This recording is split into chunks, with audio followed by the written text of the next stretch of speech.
Comme chaque matin, madame, monsieur, vous faites bien de nous retrouver sur les antennes d'Equinox Télévision. Bonjour à tous, bonjour à vous. Merci de nous retrouver. Installez-vous confortablement. 10-12, le Zénith.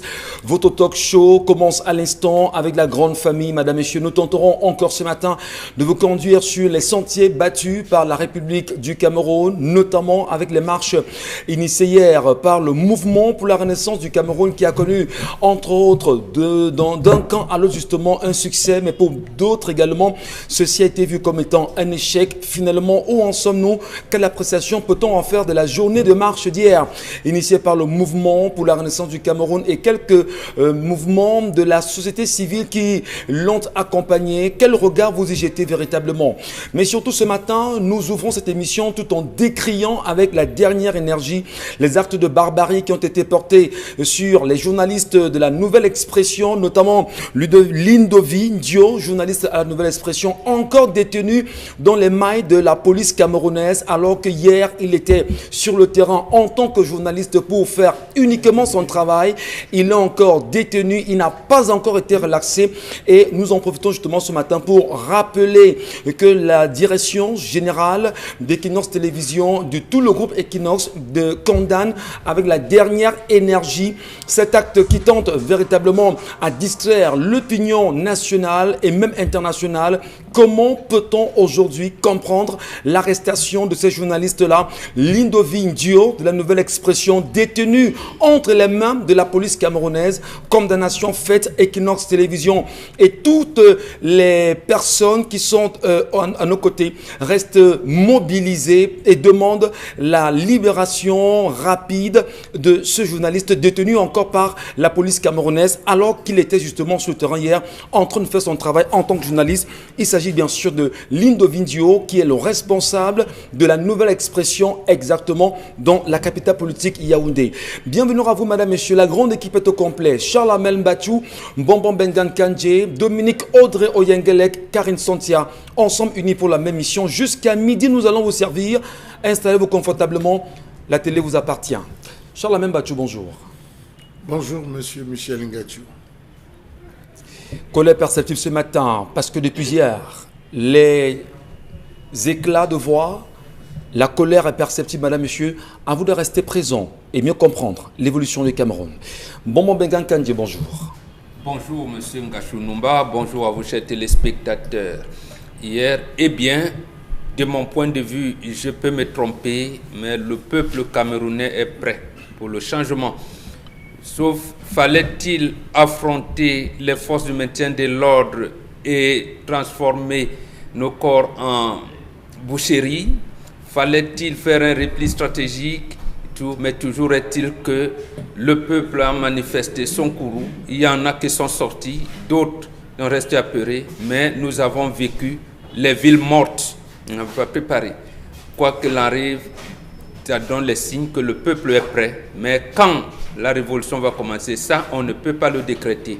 On ne pourra pas le décréter. Un jour, le changement viendra. Il faut que ça devienne mûr, mûr et mûr. Ce changement, est-ce qu'il viendra aujourd'hui alors que le mouvement pour la renaissance du Cameroun, du professeur Maurice Kamto, qui d'ailleurs à travers un communiqué rendu en fin de soirée hier, dit justement que jusqu'à présent, ce n'est que le début justement des manifestations. Comment expliquer cette nouvelle réaction, mais surtout ce positionnement après le bilan de la journée folle d'hier, 22 septembre 2020? Karine Santia, bonjour à vous. Bonjour Michel et bonjour aux conducteurs de moto qui sont devenus millionnaires dans la tête parce qu'ils sont allés réclamer 20 millions qui leur ont été promis par le gouverneur de la région du littoral et on n'a pas donné. Manipulation. On n'a pas donné. Certainement. Et maintenant, ils réclament, ils disent qu'ils veulent leurs 20 millions de francs CFA. Vous vous rappelez que la semaine dernière, il y a eu une rencontre entre le gouverneur et les conducteurs de moto-taxi. Et à travers sa sortie, on se rend bien compte que c'était vraiment une sortie très très politique. Et puis une sortie de corruption aussi. Et finalement, l'argent n'a pas encore été débloqué. On ne sait pas pourquoi Willy Kenyé se fâche. Maintenant, sur la toile, les internautes sont départagés entre l'ENAM qui appartient aux enfants des gouverneurs et puis les conducteurs de mototaxi qui deviennent des personnes légitimement autorisées à fonctionner et à circuler à Bonanjo. Comment expliquer ces images qui font le tour des réseaux sociaux aujourd'hui? Quelle analyse peut-on en faire véritablement, madame, monsieur? Qui a promis 20 millions aux mototaximans de Douala afin de ne pas leur en donner? Pourquoi ces colères perceptibles aujourd'hui? Qu'est-ce qui se cache exactement derrière la colère?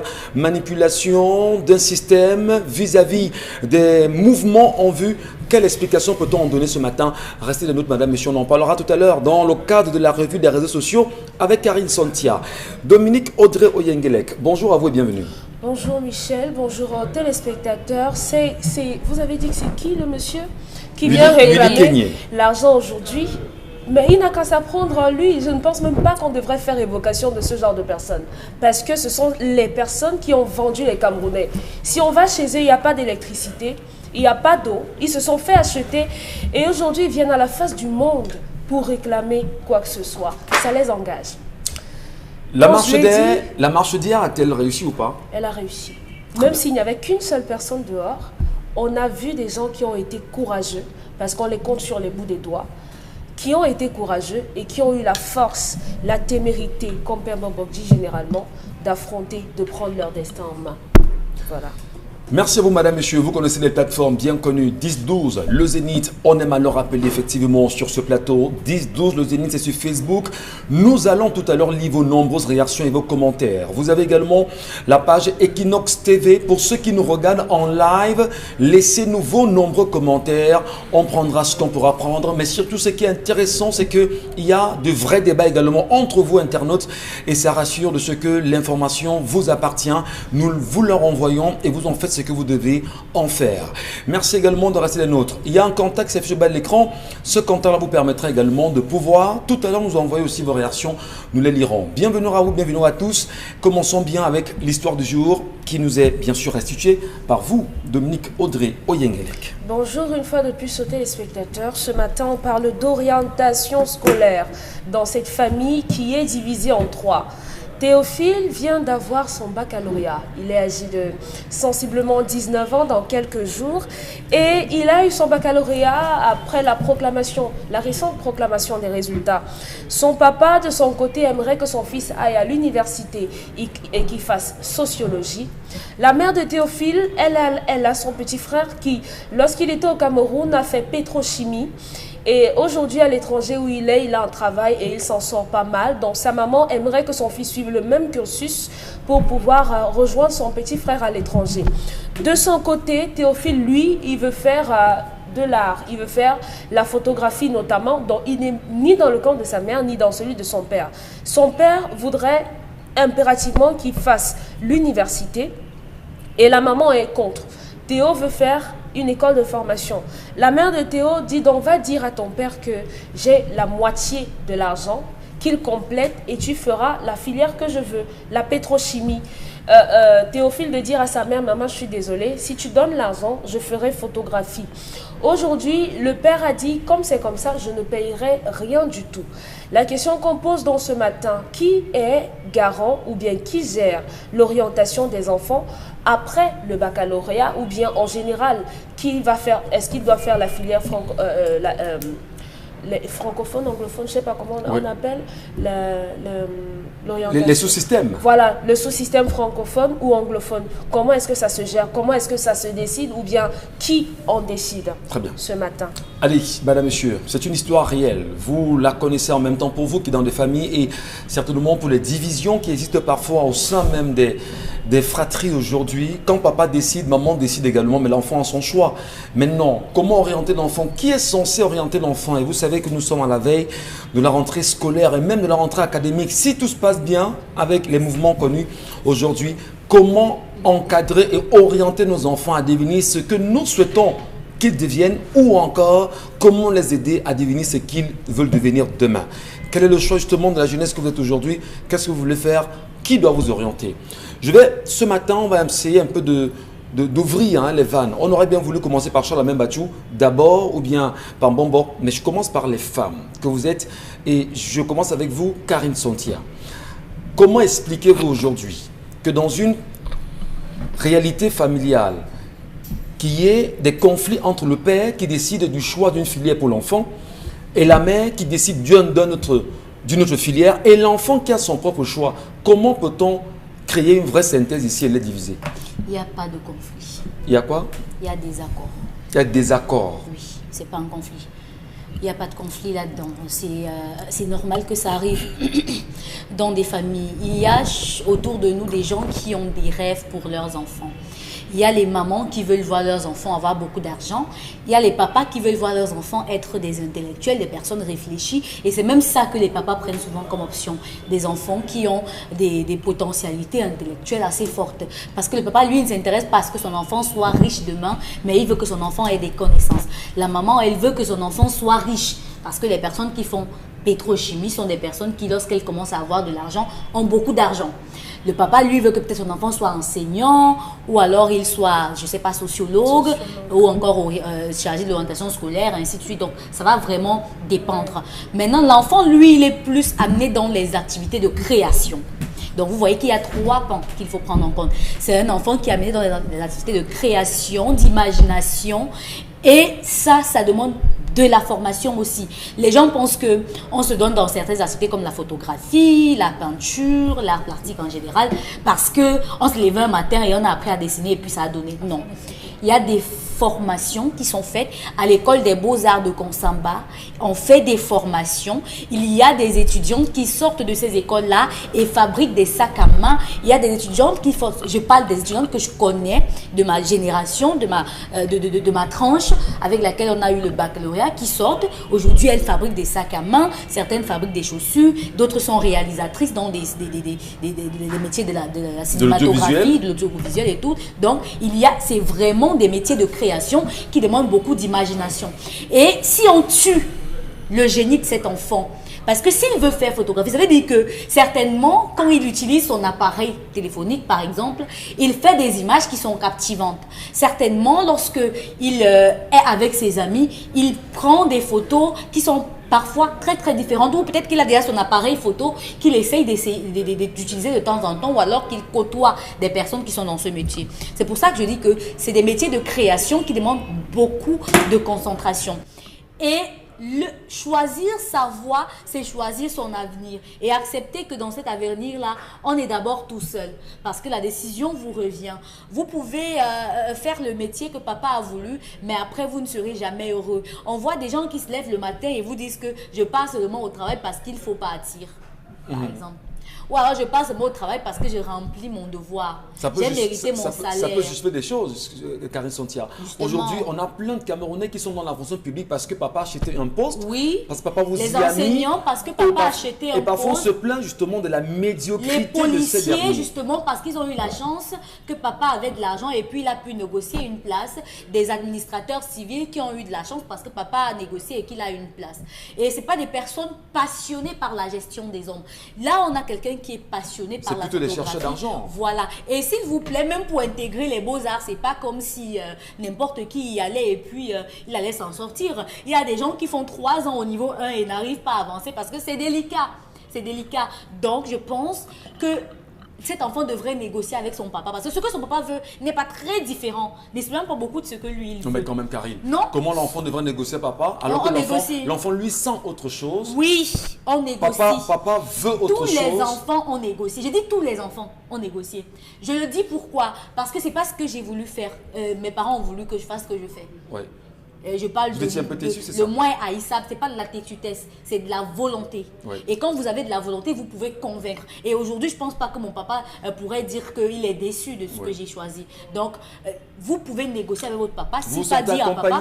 Et je dis, la sociologie qu'il veut étudier ne s'éloigne pas des métiers de la création. Pas du tout. Parce qu'un sociologue analyse l'art, analyse les évolutions de l'art en fonction des périodes, du temps et des événements. Donc, il n'est pas très éloigné. C'est des métiers qui peuvent se compléter.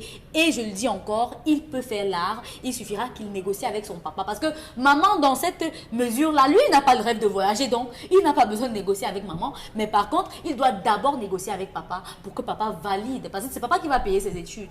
En attendant justement que papa valide, oui. Je prends également la vie de la femme, la vie de la mère, la vie de la sœur.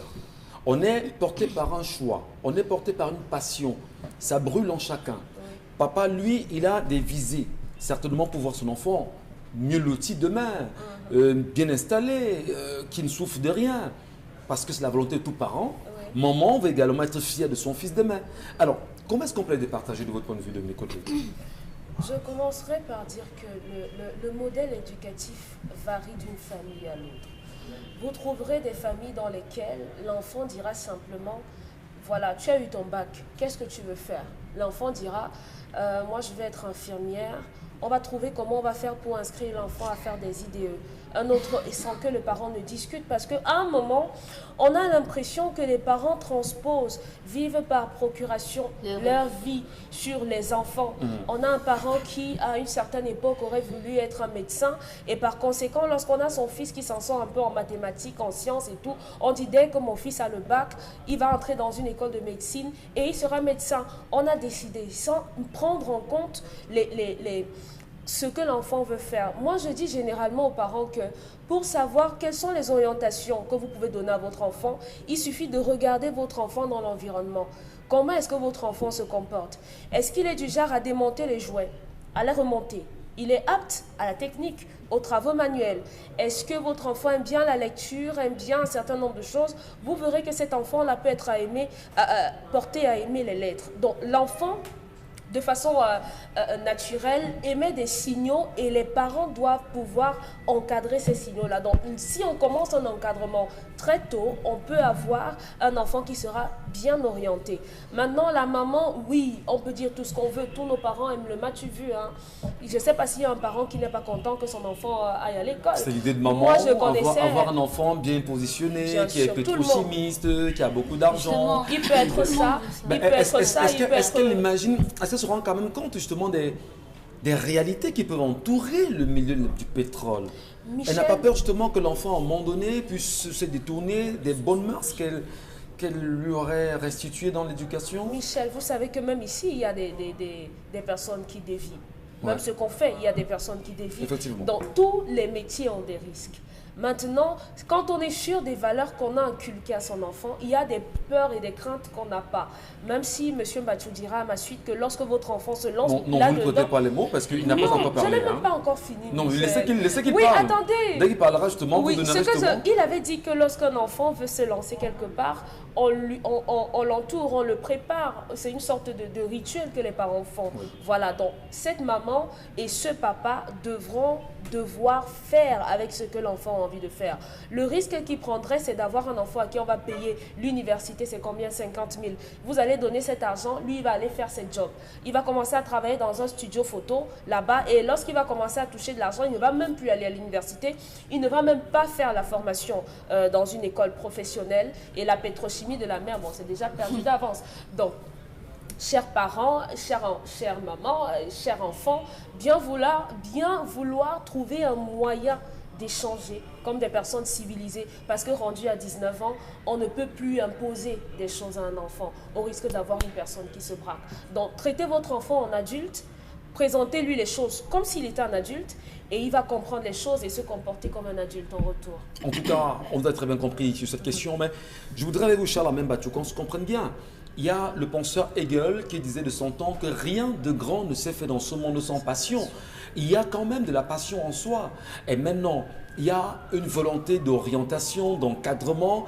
Peut-être la question est posée aujourd'hui, qu'elle soit parentale ou pas, qu'est-ce qu'on peut faire pour dénouer le désaccord au sein de cette famille? Monsieur Michel Ngachou, je ne connais pas Hegel. Nous les lisons quand même, nous Je les avons n'ai lus. même pas envie de le connaître. D'accord. Je préfère connaître Cheikh Anta Diop, Voilà. Aimé Césaire. Je Ouais. préfère Bongo encore, Betty. oui, voilà des gens que je souhaiterais désormais qu'on vulgarise, Ok. que de vulgariser des individus qui pour moi sont peu d'importance.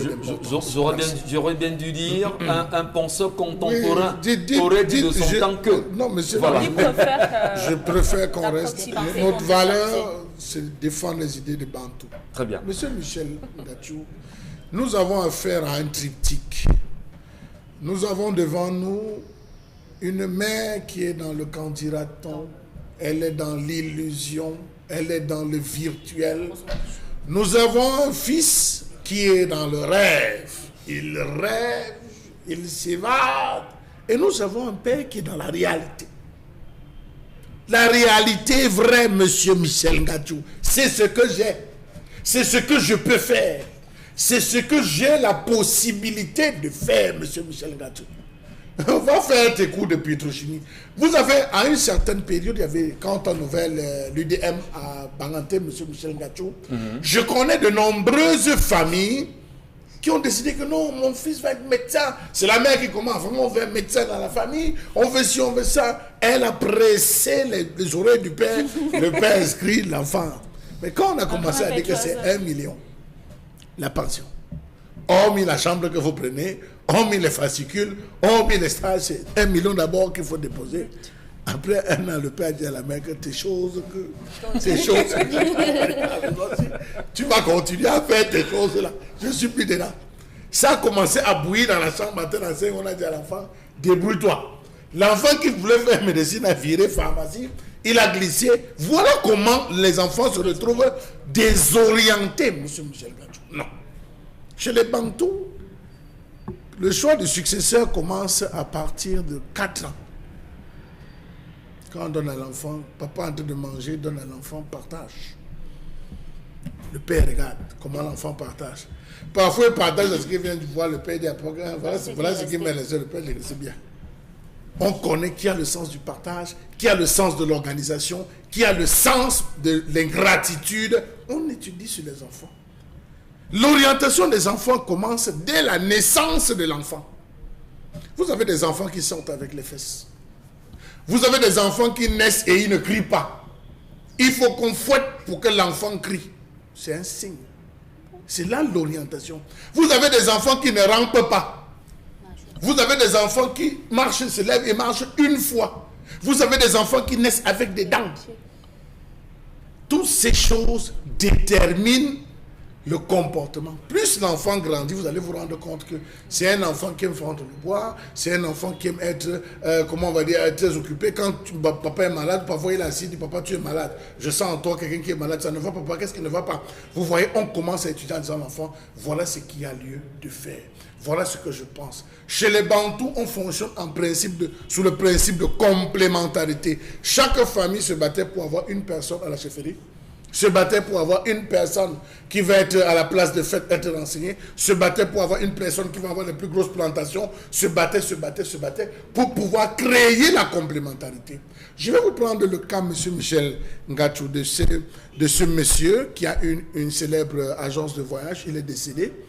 Ses enfants avaient des rêves. Il a dit à ses enfants, je vais vous orienter comme j'ai décidé de vous orienter. Il a envoyé le premier faire mécanique auto. Le deuxième, il a envoyé faire management des entreprises. La troisième, expert automobile. Quatrième, comptabilité, a fait comptabilité, je allais devenir expert. L'autre a fait banque et l'autre est avocat, monsieur Michel Ngachou. À sa mort, il a dit, bon, chacun d'entre vous a une fonction qu'il va exercer dans l'entreprise familiale afin que l'entreprise familiale ne meure. C'est le père qui oriente, ce n'est pas la mère. Lorsque vous donnez la possibilité à votre femme d'entrer dans l'instruction, l'instruction c'est le père. Lorsque la femme s'intéresse à ça, elle peut vous fouiller, elle peut vous flouer à vie parce qu'elle est dans l'illusion. Le père dit, ok, j'ai acheté 17 000 hectares, je suis à 50 hectares, je me lance dans l'agriculture, j'ai des enfants. Si j'abandonne ces enfants, c'est des projets perdus. Si j'abandonne ces enfants, c'est X et Y. Comment faire? Le père commence à planifier parce qu'il sait qu'il assure son lendemain. Mon lendemain, je le pense comme ça. Mais le père n'influence pas de manière directe l'enfant. Il commence à partir de 10 ans, lorsqu'ils deviennent des amis. Il dit que, mais attends, tous les jours on peut au champ. Tu ne penses pas que demain, toi aussi, tu dois avoir ton champ. L'enfant dit que oui, ben, pour avoir le champ, le père, par des conversations et des causeries, influence et joue dans le psychique de l'enfant, sachant là où il va aboutir. Et qu'est-ce qu'on fait l'enfant qui a des passions par la suite? Non, monsieur Michel, l'enfant, mon fils ne peut pas avoir des passions. Est-ce que c'est pas un peu... Non, monsieur Michel Ngachou, mon fils ne peut pas avoir des passions. Il n'aura les passions que miennes. Parce que je vais m'arranger à l'entraîner sur mon champ. Vous savez, je vais vous dire, posez la question un jour derrière, vous appelez Mbombo, mais Mbombo, de tous les enfants, quel est celui qui va te remplacer? Mbombo varie. C'est pas parce qu'il ne connaît pas la personne. Vous allez vous rendre compte qu'à la maison, il a un enfant qui certainement, lorsqu'il y a le mot de tête, il est le premier à courir Il observe, c'est l'apprentissage par l'observation. Et c'est ce que le père utilise. Tous les parents devraient utiliser. Vous allez vous rendre compte. Donc vous estimez que le père doit encadrer, doit orienter, Monsieur Michel, et ne pas laisser la mère justement le faire. Jamais. Monsieur Très Michel bien. Ngachou, vous avez des parents qui chaque jour, quand ils vont au boulot, pendant les vacances, il amène son fils à son lieu de service.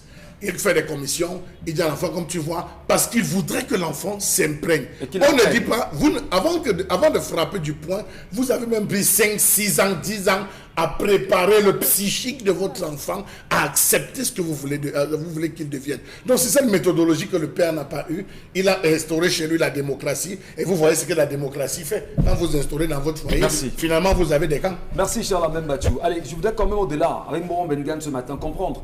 Orientation scolaire, voire même encore académique. Est-ce que l'État du Cameroun aussi n'a pas, je vais dire l'État du Cameroun dans lequel nous vivons, n'a pas sa responsabilité? Quand même, si on avait des écoles suffisamment aguerries, on avait des laboratoires dans nos universités, on avait des chercheurs reconnus, bien vantés, on a des historiens qu'on connaît parfois, qu'on ne connaît même pas. Bref, est-ce que la communication justement des institutions, des valeurs camerounaises ne sont pas des éléments d'orientation pour le peuple et pour les Camerounais eux-mêmes? Je vais vous répondre à deux niveaux. D'abord, il me semble que les écoles normales au Cameroun forment des spécialistes en orientation. Mais sauf que on ne fait pas l'histoire avec les si. Nous n'en avons pas, vous avez bien constaté. La rentrée scolaire 1994-1995, près de 70% des enfants qui ont passé le baccalauréat, session 94, vous savez ce qu'ils ont cherché comme métier? Non. Féman. Voilà, Féman. Parce que un Camerounais faisait la fémanie à l'étranger, est venu présenter un avion au Premier ministre Simon Achille Achou.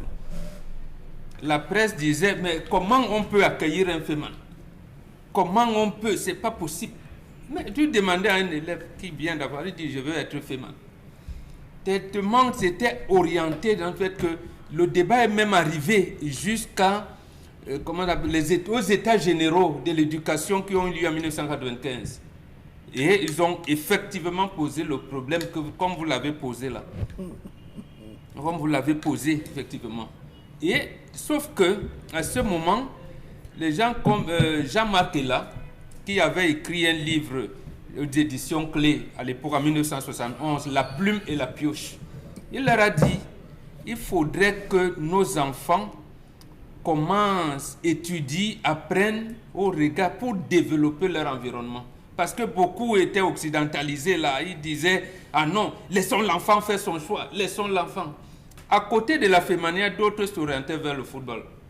Parce que une société brassicole gagnait les coupes à Montaigu et tout.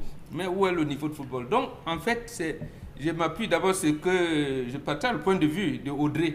Mais j'appuie ce que Charles Hamel a dit. L'homme, pour les Bantous, l'homme est constitué à 3 niveaux. Il y a l'esprit, qui ne meurt pas, mais il y a l'âme. C'est l'âme qui porte le talent que Dieu a mis en vous. Et il y a ce corps physique qui va disparaître.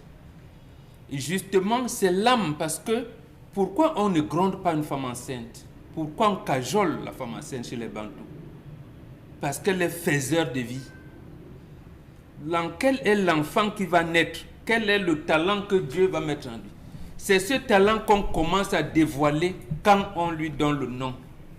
Au regard donc de ce qui est-ce qu'il a présenté la tête, est-ce que c'était l'épaule, comme disait Charles Hamel. Voilà les choses qui déterminent l'avenir de l'enfant. C'est tout. Et qui décide? La maman souffle à son mari.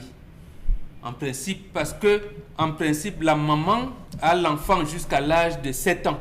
Voilà. Au moins. Et c'est à partir de 7 ans, pour le garçon, on s'apprête déjà à le circoncire, parce que nous, on ne circoncit pas les enfants à 8 jours à la maternité. La circoncision, justement, c'est l'initiation à la vie. Est-ce qu'il supporte la douleur? Est-ce que, quand on va lui faire les pansements, il faut bien qu'il la connaisse? Parce que sa sœur, qui va connaître les règles douloureuses et tout ça, elle sera bien consciente. Vous voyez donc comment nous, on va dans une notion de complémentarité. pour compléter ce que la nature a mis en vous. C'est pour ça qu'on ne circoncit pas un garçon dans le berceau. D'accord. Voilà. Ça Donc, les éléments c'est ces éléments-là qui fait donc d'encadrement. Voilà. Mais comment détecter justement le talent chez l'enfant? Mais vous l'observez. Dominique l'a dit. Et pourquoi et comment, peut-être pourquoi imposer justement une orientation pour l'enfant? Ce n'est pas imposé. Justement parce que vous avez lu. Vous avez lu le développement de l'enfant. Vous avez su, vous avez pu percevoir un certain nombre d'indices qui orientent l'enfant de tout. Mais nos femmes sont souvent portées vers... là, je serai riche, moi aussi, ma copine, voilà, mais c'est pas bon. C'est le candidat. Même si vous avez ça, soufflez à votre ami que bon, je sais que la pétrochimie coûte cher là, mais j'ai déjà commencé à faire des études, est-ce qu'on ne peut pas orienter partout? Bon, là, va commencer à réfléchir, il peut lui dire que non. Toi-même, tu vois que partout, pétrochimie, oui, mais sociologie, là, c'est bon parce que... Mais pour cet enfant qui veut devenir photographe, qu'est-ce qu'on lui dit? Qu'est-ce que artiste, justement? Parce que quand vous dites photographe, on a l'impression que... c'est de l'art toujours. Mais mais la photographie, c'est... Moi, j'ai l'impression que papa, c'est mieux. Que maman? Papa, c'est mieux. Et même le garçon, c'est mieux ce que l'enfant sera porté à faire. Donc, s'il fait sociologie, il pourra même, j'allais dire, renforcer ce qu'il peut faire là. D'accord. Qu'il peut faire. Parce que l'environnement actuel, tu dis, je vais être photographe, vous allez être formé, bon, d'accord, peut-être à Fumban, peut-être en Kosaba, peut-être... Pour quelle suite? Voilà, peut-être à l'étranger, a-t-on les moyens, on ne sait pas, mais observons l'enfant. Aline Santia, je vous en prie. Comment l'enfant est né, comment il grandit. Parce que les jugements ne sont pas tout à fait subjectifs. C'est objectif. Il y en a qui vont regarder l'horoscope. Moi, ça me fait rire. Il dit qu'il est né sous le signe du scorpion, il est porté de... Bon, peut-être que ça donne, mais observez l'enfant à partir de sa naissance. Merci vous beaucoup. serez... Merci beaucoup, Moran Bengan. Merci à vous, madame, messieurs, de rester présents sur notre antenne. Que de conseils ce matin, mais surtout que d'orientation également. Moran Bengan en lieu et place, non seulement le chef traditionnel, mais surtout le Mbambok, puisqu'il est et il incarne aussi sur notre plateau. Il est aussi là pour ces analyses-là, y compris chez la même Bachou, que nous respectons véritablement. Les débats vont se poursuivre dans un instant. Mais avant les débats, étant donné qu'on est ensemble, vous le savez, chaque matin, on parle de colère. Les colères, on les exprime à travers des réalités que nous traversons. Charles Lamel, on connaît la colère.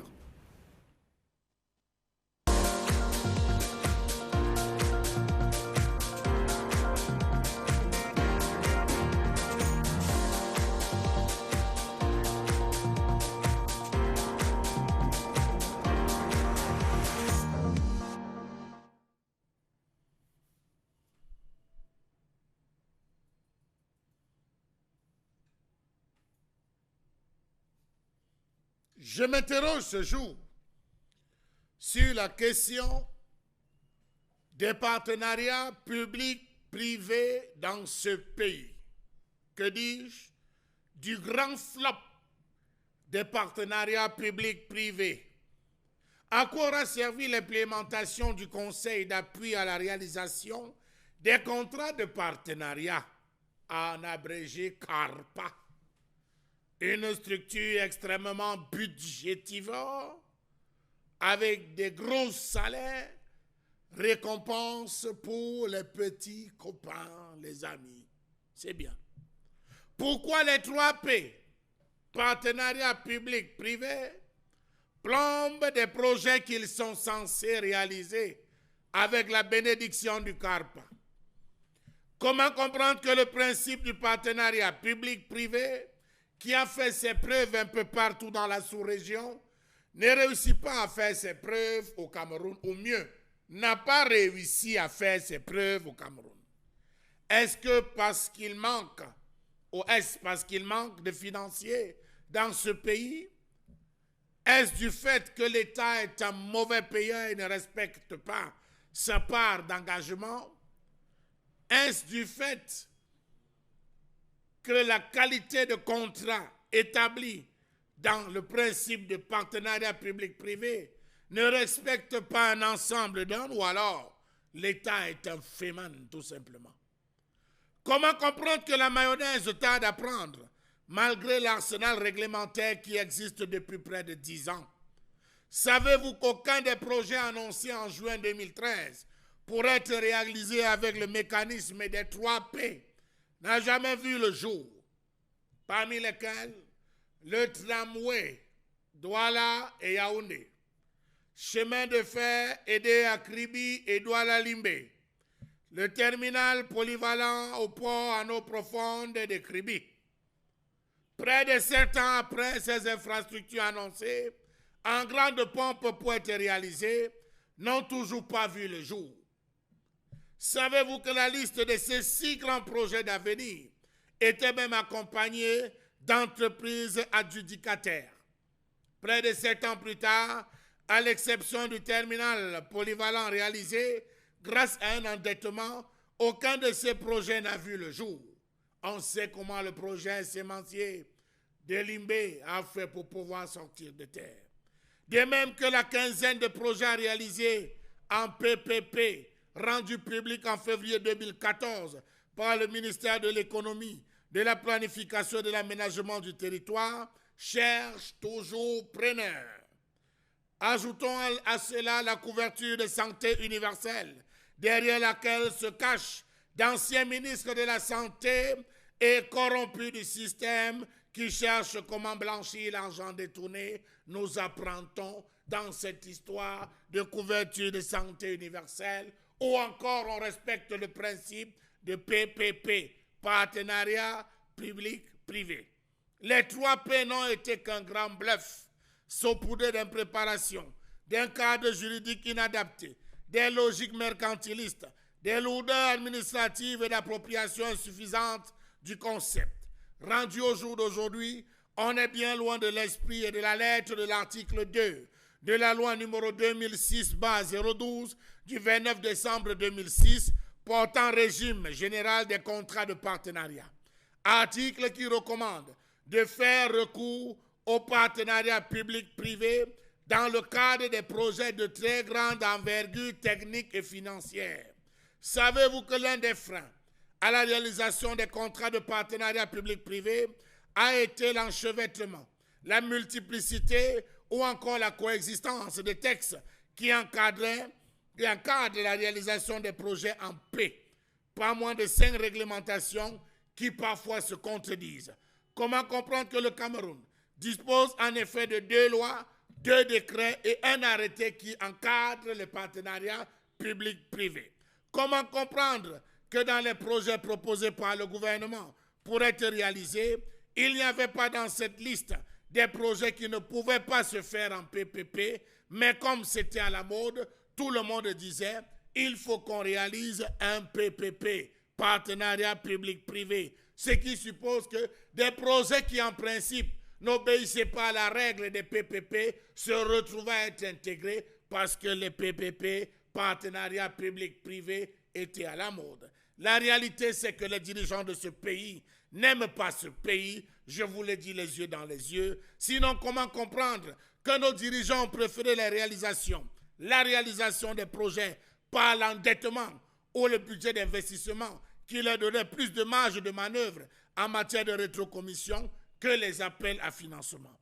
Savez-vous que la modernisation du système informatique de la douane est le fruit des PPP, partenariat public-privé, le plus coûteux conclu sous l'égide du CARPA? Montant de l'investissement, 34 milliards de francs CFA. Modernisation du système informatique de la douane, 34 milliards de francs CFA. Bravo, les PPP, ça marche quand il faut avoir des rétrocommissions. La liste des projets en PPP qui est toujours en attente: construction de l'autoroute Yaoundé-Douala, section Bormakak-Douala, technologie agroalimentaire des hautes terres, fourniture des équipements, aménagement, exploitation et maintenance des centrales de concassage, construction, exploitation et maintenance de la ligne de chemin de fer Douala-Limbé, construction, exploitation et maintenance de la ligne de chemin de fer Edea-Kribi-Lolabé, construction, exploitation et maintenance d'un aménagement hydroélectrique sur la Sanaga à Kikot, conception, financement, construction, exploitation et maintenance d'une centrale éolienne sur le mont Bamboutos. Vraiment. Bravo ce pays, bravo. Comment peut être en colère, à la fin de la colère, on est en train de rire? C'est un rire, c'est un rire de... Madame, Monsieur, le Cameroun est formidable. Et quoi qu'il en soit, ce pays nous appartient, nous devons le construire ensemble. La colère exprimée ce matin par Charles Amen Bachio est assez illustrative des réalités qu'on peut comprendre aujourd'hui, comme il a très bien dit, d'ailleurs comme la colère nous l'exprime dans le partenariat public-privé.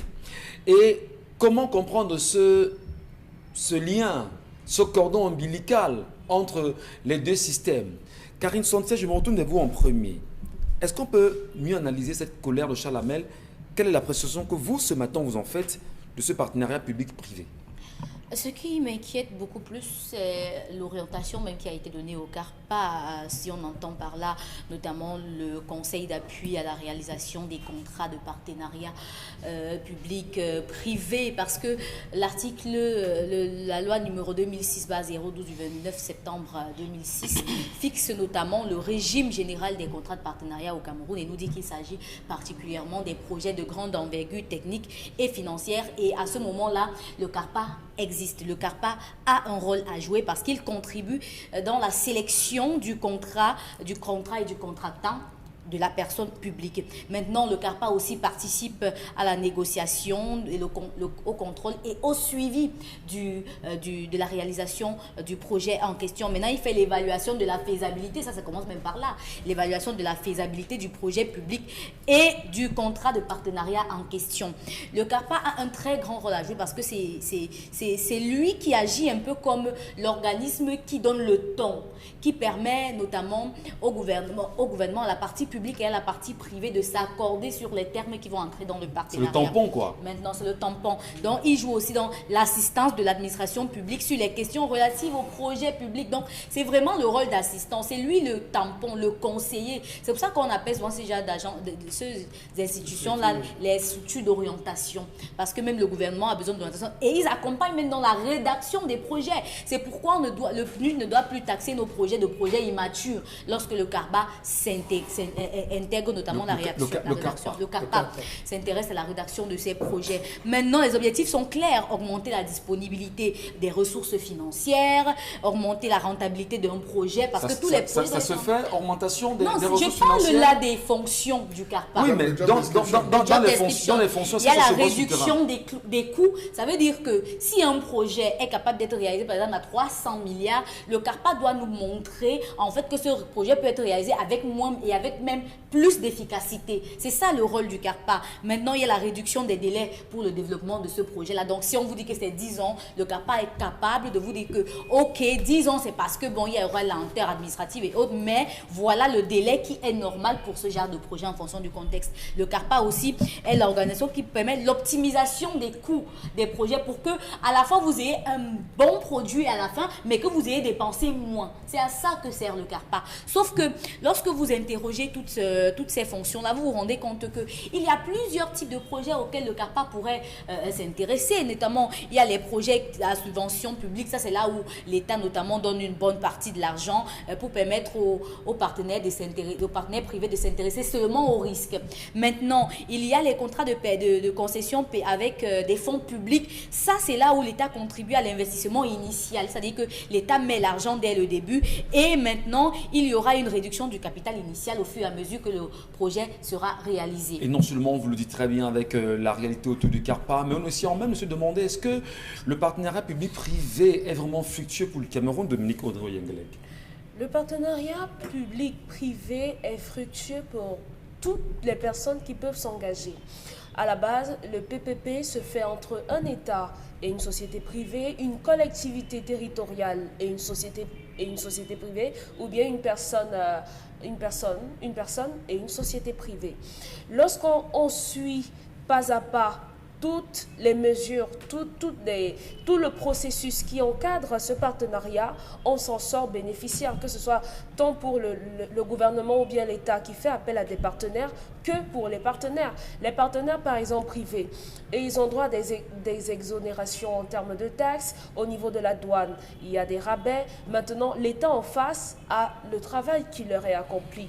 Les partenariats publics-privés se voient généralement dans les domaines de la santé, dans les domaines des transports, dans le domaine de l'eau et de l'énergie. En 2014, le ministère de l'économie a annoncé la mise sur pied de 21 projets, avec notamment la construction du marché Congo. Jusqu'aujourd'hui, je ne pense pas que le marché Congo soit construit. On est en 2020, 6 ans après. Il y avait également l'exploitation du terminal à conteneurs dont M. Mbachou a parlé. Aujourd'hui, il y a énormément de projets qui laissent à désirer. Pourtant, ils ont été annoncés en grande pompe.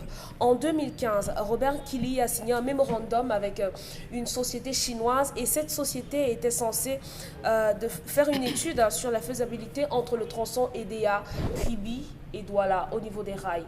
Aujourd'hui, qu'en est-il? Personne ne nous dit rien. C'est des exemples assez pertinents quand même. Et même le tramway, notre fameux tramway qui était censé être mis sur pied au premier trimestre de l'année 2019 et être livré en 2021. Moi, je ne sais pas, peut-être dans le quartier de nos téléspectateurs, les travaux ont déjà commencé parce que les études de faisabilité ont déjà été faites. Lorsqu'on signe un partenariat, on soumet le projet à la société en charge de faire les travaux. La société en face fait des études de faisabilité et donne un rapport. Après, on débloque les fonds. Donc aujourd'hui, on est en droit de se dire que au Cameroun, les projets ne restent qu'à l'étape de l'idée de projet parce qu'on ne va pas plus loin. On fait des annonces en grande pompe, on mobilise le tam-tam national devant qui on dit on va faire ci, on va faire ça, on va annoncer ci, on va annoncer ça et après basta, on n'en parle plus. Il n'y a qu'à voir les projets qui n'ont pas été réalisés au niveau du DSCE. Donc aujourd'hui, les partenariats publics-privés pourraient être bénéfiques pour d'autres pays, mais au Cameroun, il n'en est rien.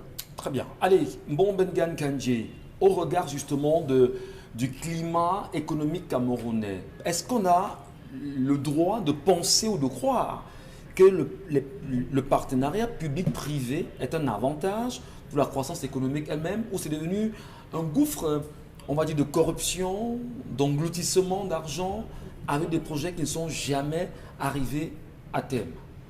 Non. Quand Charles Hamel a commencé sa chronique, j'ai failli, j'allais dire fermer les yeux, mais heureusement, il a bien dit, il a vite dit un flop.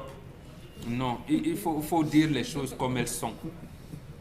Le Cameroun ne veut pas faire la promotion du secteur privé. Je commence par là où Dominique a terminé, le tramway. Vous êtes dans une ville, vous n'avez pas de voie ferrée. Même les taxis ne circulent pas. On vous dit, on ne peut même pas faire des rigoles dans le pays, ou Bonanjo et sous les. On vous dit qu'on fait un tramway. Donc, les premières circulations commencent 2029. Après, on dit 2021. Il faut quand même qu'on soit sérieux. Ce n'est pas vrai. Nous sommes dans un pays. Quelqu'un a dit de merde. On ne veut pas faire la promotion de l'action privée. Ça, c'est faux. Lorsque Peter Mafani Moussongue lance cette affaire-là, lorsqu'il est nommé Premier ministre en septembre 1996, justement, les projecteurs sont au rouge. On pense à l'époque que vraiment le gouvernement camerounais est en train d'associer les opérateurs économiques pour l'élaboration de certains projets, que non. Vous avez parlé de Kapan, j'ajoute son frère à côté. À côté du Kapan? Le Kapan, vous avez entendu parler de Kapan? Le cadre d'appui et de promotion de l'artisanat minier, ça entrait dans ce sens-là, dans ce cadre. L'exploitation minière au Cameroun, on vous dit, jusqu'à 30 mètres du sous-sol, on appelle ça l'exploitation artisanale. Au-delà de 30 mètres, c'est l'exploitation industrielle. On en est où?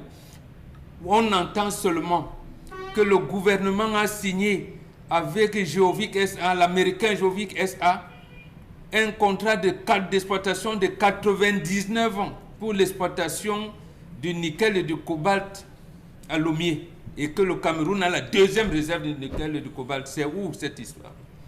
Donc j'ai dit que même là, ça ne marche pas. 2008. Le gouvernement camerounais, le président de la République vient de signer un décret d'exploitation du diamant de Mobile Long et confié aux Coréens pour une exploitation de 25 ans, renouvelable tous les 10 ans jusqu'à épuisement.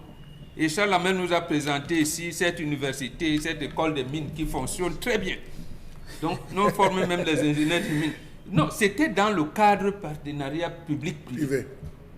C'est où cette histoire? Rien du tout. Rien du tout. C'est la preuve justement que, bon Benga, je vous prends un instant, c'est la preuve justement que le Cameroun aujourd'hui souffre dans sa chair de la très mauvaise gouvernance en réalité. Parce que, à vous entendre, prendre ces exemples, prendre ces éléments, ça montre qu'aujourd'hui, avec 38 ans quand même de gouvernance, est-ce qu'on a avancé ou pas? Mais on a tellement reculé. Aujourd'hui, à la date, nous sommes le 23 septembre 2020. Le gouvernement est incapable de vous dire qui a procédé à la liquidation des entreprises ici. Parce que justement, les cabinets ont été cachés. Je parle seulement d'un seul qui était censé encadrer les petites et moyennes entreprises. Vous avez comment on appelle?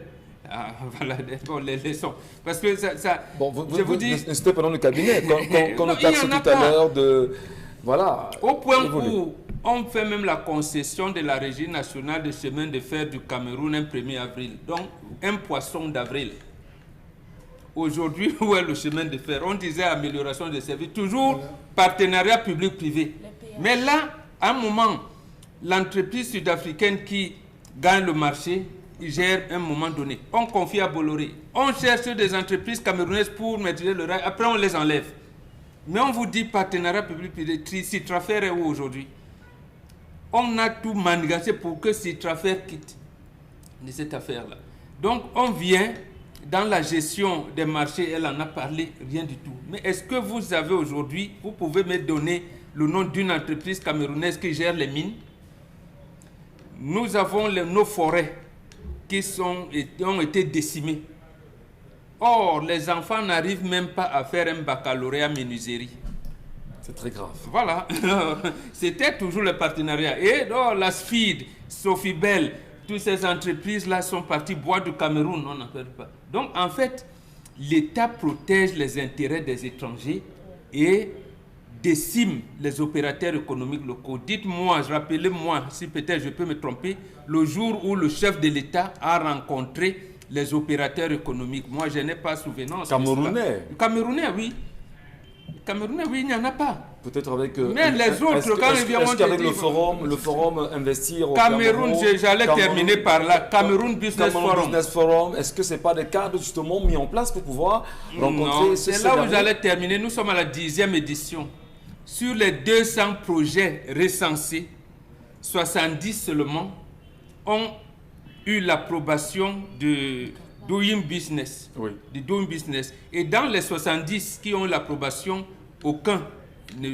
c'est-à-dire aucune recommandation n'est mise à jour. Pourquoi? Et là encore, c'est le directeur général de la Caisse autonome d'amortissement qui nous répond en juin 2018.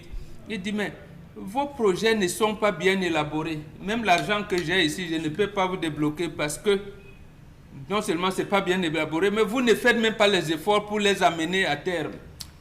En tout cas, bon, Bégan, on en parle avec vous dans un instant, madame, messieurs. Vous aussi qui nous regardez ce matin, merci de laisser vos commentaires sur les pages 10-12 le Zénith ou encore Equinox Télévision. On vous lira. C'est le Cameroun et ses plaies. Comment justement l'analyser? Je vous quitte dans un instant en vous rappelant que le tweet de Maurice Kamp vient de tomber à l'instant et on peut bien sûr lire: les marches pacifiques, patriotiques et républicaines du 22 septembre 2020 ont connu un succès retentissant. Chaleureuse félicitations aux populations camerounaises qui sont sorties massivement. Partis politiques et organisations de la société civile, 1 sur 8 a-t-il déclaré sur son tweet, on peut lire. Dans un instant, on parlera également de la revue des réseaux sociaux, madame, messieurs. Mais avant, marquons une pause. On en parle.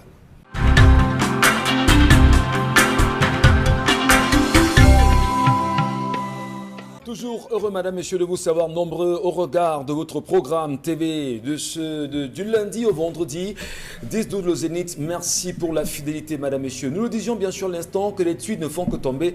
Et justement, sous nos yeux, on a encore celui-ci du docteur Manaouda Malachi qui dit: j'ai eu le privilège de faire bénéficier à ma fille de 3 ans la première dose de vaccin contre la polio. Merci aux équipes pour leur professionnalisme.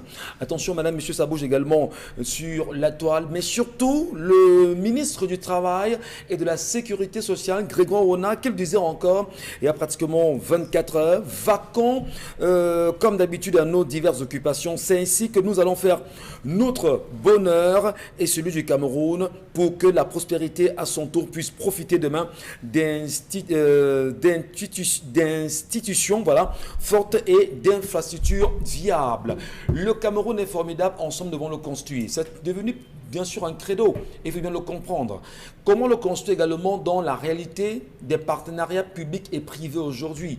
Étant donné que la collègue Charles Lamel Bachou l'a exprimé véritablement ce matin, Charles Lamel, doit-on maintenir le système PPP ou en sortir et revenir justement aux réalités comme ça a été le fondement du Cameroun et de ses entreprises? Vous m'avez provoqué. Souffrez que je réagisse à ce que vous avez dit. Pourquoi? La première dose de vaccin contre la polio ne s'administre pas à 3 ans, M. Michel Ngachou. Ça, c'est impossible. Donc, M. le ministre a une intention cachée derrière ces vaccins de polio. Ça, c'est très important. Sauf si l'enfant, M. Michel Ngachou, n'a pas été vacciné à la naissance, parce que c'est la combinaison DT coq polio. C'est très important de le préciser. Quel est l'objectif pour lequel il va venir féliciter aujourd'hui que sa fille a pris? Quelle est l'initiative? Vraiment qu'on arrête ces mesures, ces effets d'annonce cosmétiques qu'on voudrait faire passer. Je peux reprendre. Il dit bien, j'ai eu le privilège de faire bénéficier à ma fille de 3 ans hier je vous dis, la première dose de vaccin contre la polio. Merci aux équipes pour leur professionnalisme. Monsieur, je dis donc que ça ne s'administre pas à 3 ans. Pourquoi avoir choisi de vacciner sa fille à 3 ans alors que ça commence à la naissance, monsieur Michel? Sauf si c'est autre chose. Non. Qu'ils ne prennent pas les Camerounais pour des cons, M. Michel Ngachou. Vous parlez de Manoda Malachi? Oui, je pense qu'ils ne prennent pas les Camerounais pour des cons. Pourquoi est-ce qu'il a choisi de vacciner sa fille à l'âge de 3 ans? Pourquoi? Pourquoi fille, M. Michel Ngachou, 3 ans, alors qu'on sait que c'est la composante de 3, DT coq polio? Non, vraiment, arrêtez ça. Il attendait, en publiant ça, il s'attend à des félicitations. Eh bien, félicitations, M. le ministre. Vous pensez vacciner les vôtres. Nous, on n'a pas d'argent. Nous, on souffre. On ne peut pas vacciner les nôtres. Et vous savez, en même temps, il y a un projet justement à la rentrée scolaire avec les enfants, les filles, le vaccin contre le cancer du col de l'utérus, là, qui est très contesté, mais qui aujourd'hui semble connaître l'assentiment justement du gouvernement camerounais. Allez, on parle de PPP, Charles Lamel Bachou. Monsieur Michel Ngachou, les gens ont volé l'argent au Cameroun. Les gens ont volé l'argent au Cameroun. Il y a trop de milliardaires fonctionnaires au Cameroun. Comment les gars allaient dépenser l'argent? Charles Lamel, la précision c'est quoi? C'est que dites clairement que les services spécialisés de la BEAC disent que les particuliers ont plus d'argent que les entreprises. Et ces particuliers-là se recrutent entre les fonctionnaires. Voilà. Je voulais compléter. Il y a tellement eu de vol d'argent que l'argent est là stationné. Vous allez justifier comment à travers les dépenses? Il faut procéder par un blanchiment stratégique, M. Michel Ngachou. Disons-le concrètement. Comment aider ceux qui ont volé à manger tranquillement sans être inquiétés? Et là, on se met à réfléchir, on dit, bon, trouvons une astuce. On lance, M. Michel Ngachou, l'affaire de partenariat public-privé. On se dit en prenant là, vous allez vous rendre compte que toutes les entreprises créées, c'est chinois, représentation Taïwan, malaisienne, américaine. On va chercher des chômeurs là-bas. On crée rapidement une structure, on arrive parce qu'il faut blanchir. Partenariat privé, c'est les copains. Précisons déjà ça, c'est des copains. C'est des amis d'une même famille, M. Michel Ngachou, qui cherchent comment blanchir l'argent. Pourquoi? Je m'en vais vous expliquer maintenant, M. Michel Ngachou. Dans l'élaboration des contrats, ils se sont arrangés à créer un flou terrible. Il y a premièrement un manque de distinction entre un contrat de partenariat et un contrat de partenariat public-privé. Ça veut dire qu'on crée le premier flou à ce niveau. Est-ce que lorsqu'on est dans le partenariat public-privé, il devrait avoir une typologie particulière en termes de contrat, M. Michel Ngachou? Premier point. Deuxième point, il y a l'absence de définition claire de projets de très grande envergure technique et financière. Quand est-ce que vous savez que vous êtes dans un projet de très grande envergure? À quel moment savez-vous que vous êtes dans un projet? Ils ont créé encore un autre flou. Et le troisième et le dernier flou que les gars ont créé, c'est au niveau de la confusion entre projet d'éligibilité et projet de faisabilité. Alors, vous vous rendez compte. Et les différents décrets, M. Michel Ngachou, 2 lois, 2 décrets, un arrêté qui encadre les partenariats publics-privés se sont arrangés pour faciliter les pilleurs, les prévaricateurs, les détourneurs de la République à surfer, à dépenser pour justifier, on va le dire. Parce que le principe, c'est quoi, M. Michel Ngachou? Comme cette histoire de la couverture santé universelle, vous investissez votre argent, vous bénéficiez pendant 17 ans, chez vous, c'est à votre compte, vous définissez les règles, 17 ans après, vous rétrocédez à l'État. Mais attendez, M. Michel Ngachou, où est l'affaire des péages? On avait dit que les péages routiers devaient entrer. Ce sont ces mêmes pontes du pouvoir, ces mêmes barons du régime qui vont en Afrique du Sud créer des structures parce qu'il faut blanchir l'argent, qui reviennent sous le compte des partenariats publics-privés, dit qu'on va investir, nous bénéficions. Si on va acheter des grosses 4x4, conçues des maisons, c'est comme les vendeurs de cacao. Monsieur Michel Ngachou, excusez-moi de faire cette dérive, pour vous rappeler de celui-là qu'on avait présenté comme étant une maniaque du cacao. Je m'en vais vous lire, monsieur Michel Ngachou, trois articles. C'est très important Rapidement, que les téléspectateurs se rendent compte. Bon, permettez, puisque nous sommes être tenus par le temps, peut-être on va les renvoyer lire. L'article 6 de la loi de 2006, l'article 3 du décret de 2008 et l'article 13 du décret de 2008, monsieur. En filigrane, que doit-on retenir? Ils vont les lire. Je vais terminer en disant que, savez-vous que le chemin de fer aidé à Kribi, le labé retenu en juin 2013, n'a jamais eu de contrat d'adjudication? Mais il l'avait oublié. On construisait un port à Kribi sans chercher le rattachement ni avec la route pour voir l'Est, ni avec la voie ferrée pour s'accorder à EDA. On avait oublié. À vous entendre parler, justement. J'ai dit on avait oublié. De la même manière qu'on avait oublié en construisant le barrage de Menvele, on avait oublié qu'après avoir construit le barrage, il faudra rattacher l'énergie électrique vers la ligne centrale. On a oublié. Et que dire des péages routiers? En réalité, non, le fonds routier, c'est... Parce que également, dans la question des péages routiers, comme Dominique Audrey insiste, il y a également eu des partenariats publics-privés aujourd'hui. Il y en a qui étaient entrés dans le projet et qui avaient pour objectif justement de restaurer. Monsieur Michel Ngachou, l'article 6 de la loi de 2006 sur les contrats de partenariat dispose que si un projet est soit complexe, soit urgent, il est éligible au régime de contrat de partenariat. Donc, s'il n'est pas complexe, s'il n'est pas soit urgent, voilà. Monsieur Michel, l'article 13 du décret de 2008, lui, précise que lorsque les circonstances l'exigent, le Premier ministre peut autoriser l'administration publique, initiatrice du projet, à engager directement un dialogue de préqualification avec un candidat. Merci beaucoup. Formidable. Vraiment. Et c'est justement le gré à gré. Hein? Mais peut-être c'est peut-être l'occasion de demander aux Camerounais, est-ce que, chers Camerounais, nous Camerounais, est-ce qu'on prend le temps de lire les textes du Cameroun et de les interpréter? Oui, on lit. D'accord. La preuve, Tawamba a dit au directeur général des impôts dernièrement, il dit que, mais attendez, monsieur, voilà, lui, le gars fait des trucs, des redressements, des corrections par-ci, par-là. Et vous savez ça. Parce que les DG, le groupement patronaux allait engager un bras de fer avec le directeur, contre le directeur général des impôts. On lit très bien. Allez, voilà. Nous lisons maintenant. Lire, c'est une chose, les actions, on les attend. La revue des réseaux sociaux, madame, messieurs, étant donné que tout à l'heure nous parlons bien évidemment de tout ce qui s'est passé sur la toile. Hier, vous étiez encore des millions à réagir sur la toile. Et au-delà de ces réactions, je voudrais ici rappeler que Lindo Vindio, qui est notre confrère et notre collègue de la Nouvelle Expression, patron de la Nouvelle Expression à Yaoundé, est encore détenu dans les cellules de la police camerounaise, alors que hier, lors de manifestations, il était sur le terrain en tant que journaliste, reporter.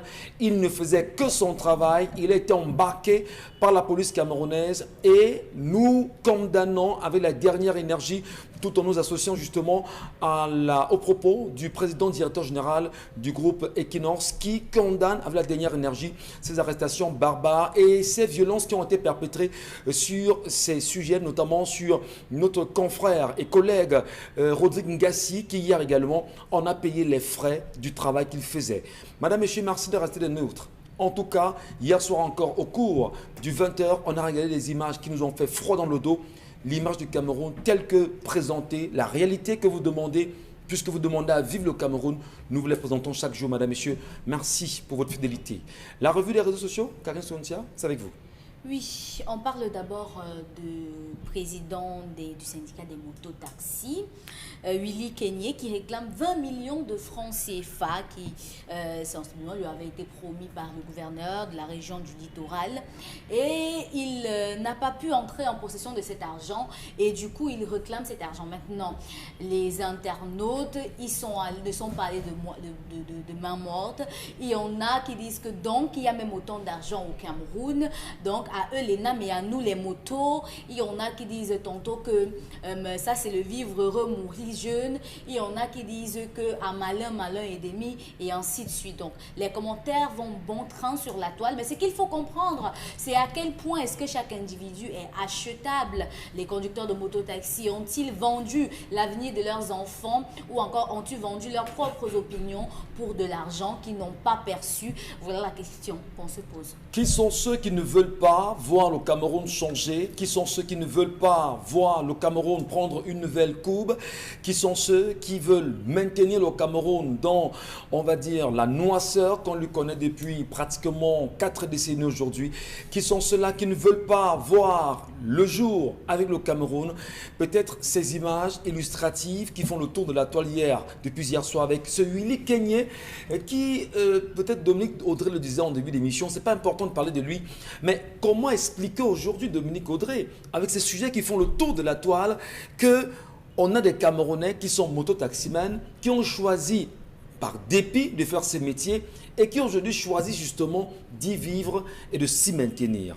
Qu'est-ce qui se passe? Quelle explication donnez-vous aux réactions des internautes? Je suis désolée si jamais je vais être, ou bien je vais paraître irrévérencieuse, mais ces gens ont simplement faim. Ils ont vendu leur âme au diable. Et comme j'ai dit au départ, ce sont des gens qui chez eux dorment dans de l'eau parce qu'il y a des inondations. Et certainement dans leur famille, il y a des gens qu'on a cassés récemment. Mais maintenant, sortir dire qu'on en a marre d'avoir des poteaux électriques qui jonchent les rues avec les fils qui peuvent électrocuter vos enfants, vous êtes allé prendre de l'argent, tout simplement comme ça. Donc, c'est de la famine. La faim qui les a poussés à le faire. Mais maintenant, ceux qui n'ont pas compris... Mais qui les maintient justement dans l'état de famine? C'est eux-mêmes. C'est eux-mêmes. Et Thomas Sankara l'a dit. Il ne suffit pas de dire que je souffre du sida et que le médicament du sida, c'est le cormote pour que je guérisse. Il faut prendre le médicament pour guérir. Ils ne l'ont pas compris. Ils pensent que les personnes qui les appellent aujourd'hui pour leur donner cet argent-là les aiment. On ne vous donnera pas cet argent indéfiniment. On vous l'a donné, entre guillemets, pour hier. On vous l'a promis pour hier. Et c'est terminé. Les personnes aujourd'hui contre lesquelles, ou du moins pas contre lesquelles, les personnes à l'endroit desquelles vous devez porter vos récriminations, perpétuent cela. Aujourd'hui, vous pleurez parce qu'on ne vous a pas donné un argent qu'on vous a promis. Hier, ce sont vos enfants qui ont pleuré parce qu'ils n'ont pas pu aller à l'ENAM, parce qu'on a donné l'ENAM à quelqu'un qui portait le nom de quelqu'un. Tout simplement. Aujourd'hui, vous réclamez l'argent. Hier, vous avez réclamé de l'eau. Mais on continue de vous enfumer. Donc, c'est du foutage de gueule. Et je ne compatis pas. Si jamais, au grand jamais, il y a une autre manifestation en vue et qu'on les appelle, on leur demande encore, on leur dit qu'on va encore leur donner de l'argent, ben, qu'ils restent chez eux, qu'ils marchent et qu'ils disent qu'on est contre les marches. Qu'ils continuent dans cette lancée et les personnes derrière cela vous voient comme des mototaximans. Ce n'est pas un métier. Ce n'est même pas digne pour un homme de se retrouver. C'est un problème même pour votre santé. Il y a tellement de risques à faire ça. Mais on vous dit que vous allez rester là indéfiniment. Donc restez là, on ne va plus vous déranger en route. Prenez de l'argent et marchez contre Camto. Maintenir justement ces Camerounais dans la précarité Mbomon Bengan, les maintenir dans un état de faiblesse, les manipuler autant avec de l'argent et que par la suite qu'ils retournent dans leur veste parce qu'ils estiment qu'ils n'ont pas été payés. Ce n'est pas la première fois, on s'en souvient pendant les élections présidentielles, les campagnes qui étaient menées avec les mototaximans, que ce soit à Yaoundé ou à Douala, où beaucoup se sont plaints des promesses qui ont été faites et qui n'ont pas été honorées. Qu'est-ce qui explique cet état de choses? On se sert justement du peuple maintenant comme à pas contre le peuple? Non, après l'avoir mis dans cet état. Et Charles Lamel nous avait pris l'exemple de Hitler ici, qui avait enlevé les plumes d'une poule, il lui a jeté les grains d'arachide. La poule est revenue picorer, pensant que c'était un sauveur. Non, il faudrait, je pense, de mon point de vue, engager une éducation, j'allais dire, à la citoyenneté. C'est pour ça que nous proposons au MRC, qui tient le haut du pavé aujourd'hui, de s'inscrire dans la logique de Ruben Oumniobé, qui a écrit un texte, on disait « Lutte unie sur tous les fronts » pour sortir le Cameroun de cette misère-là.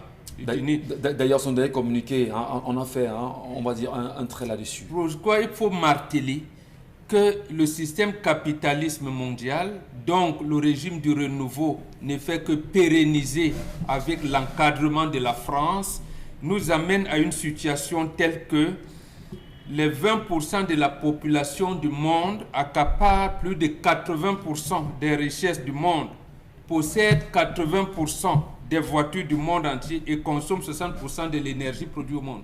Donc, en 1960, les 20% des personnes les plus riches possédaient 30% des richesses. Aujourd'hui, ils possèdent 82% des richesses du monde.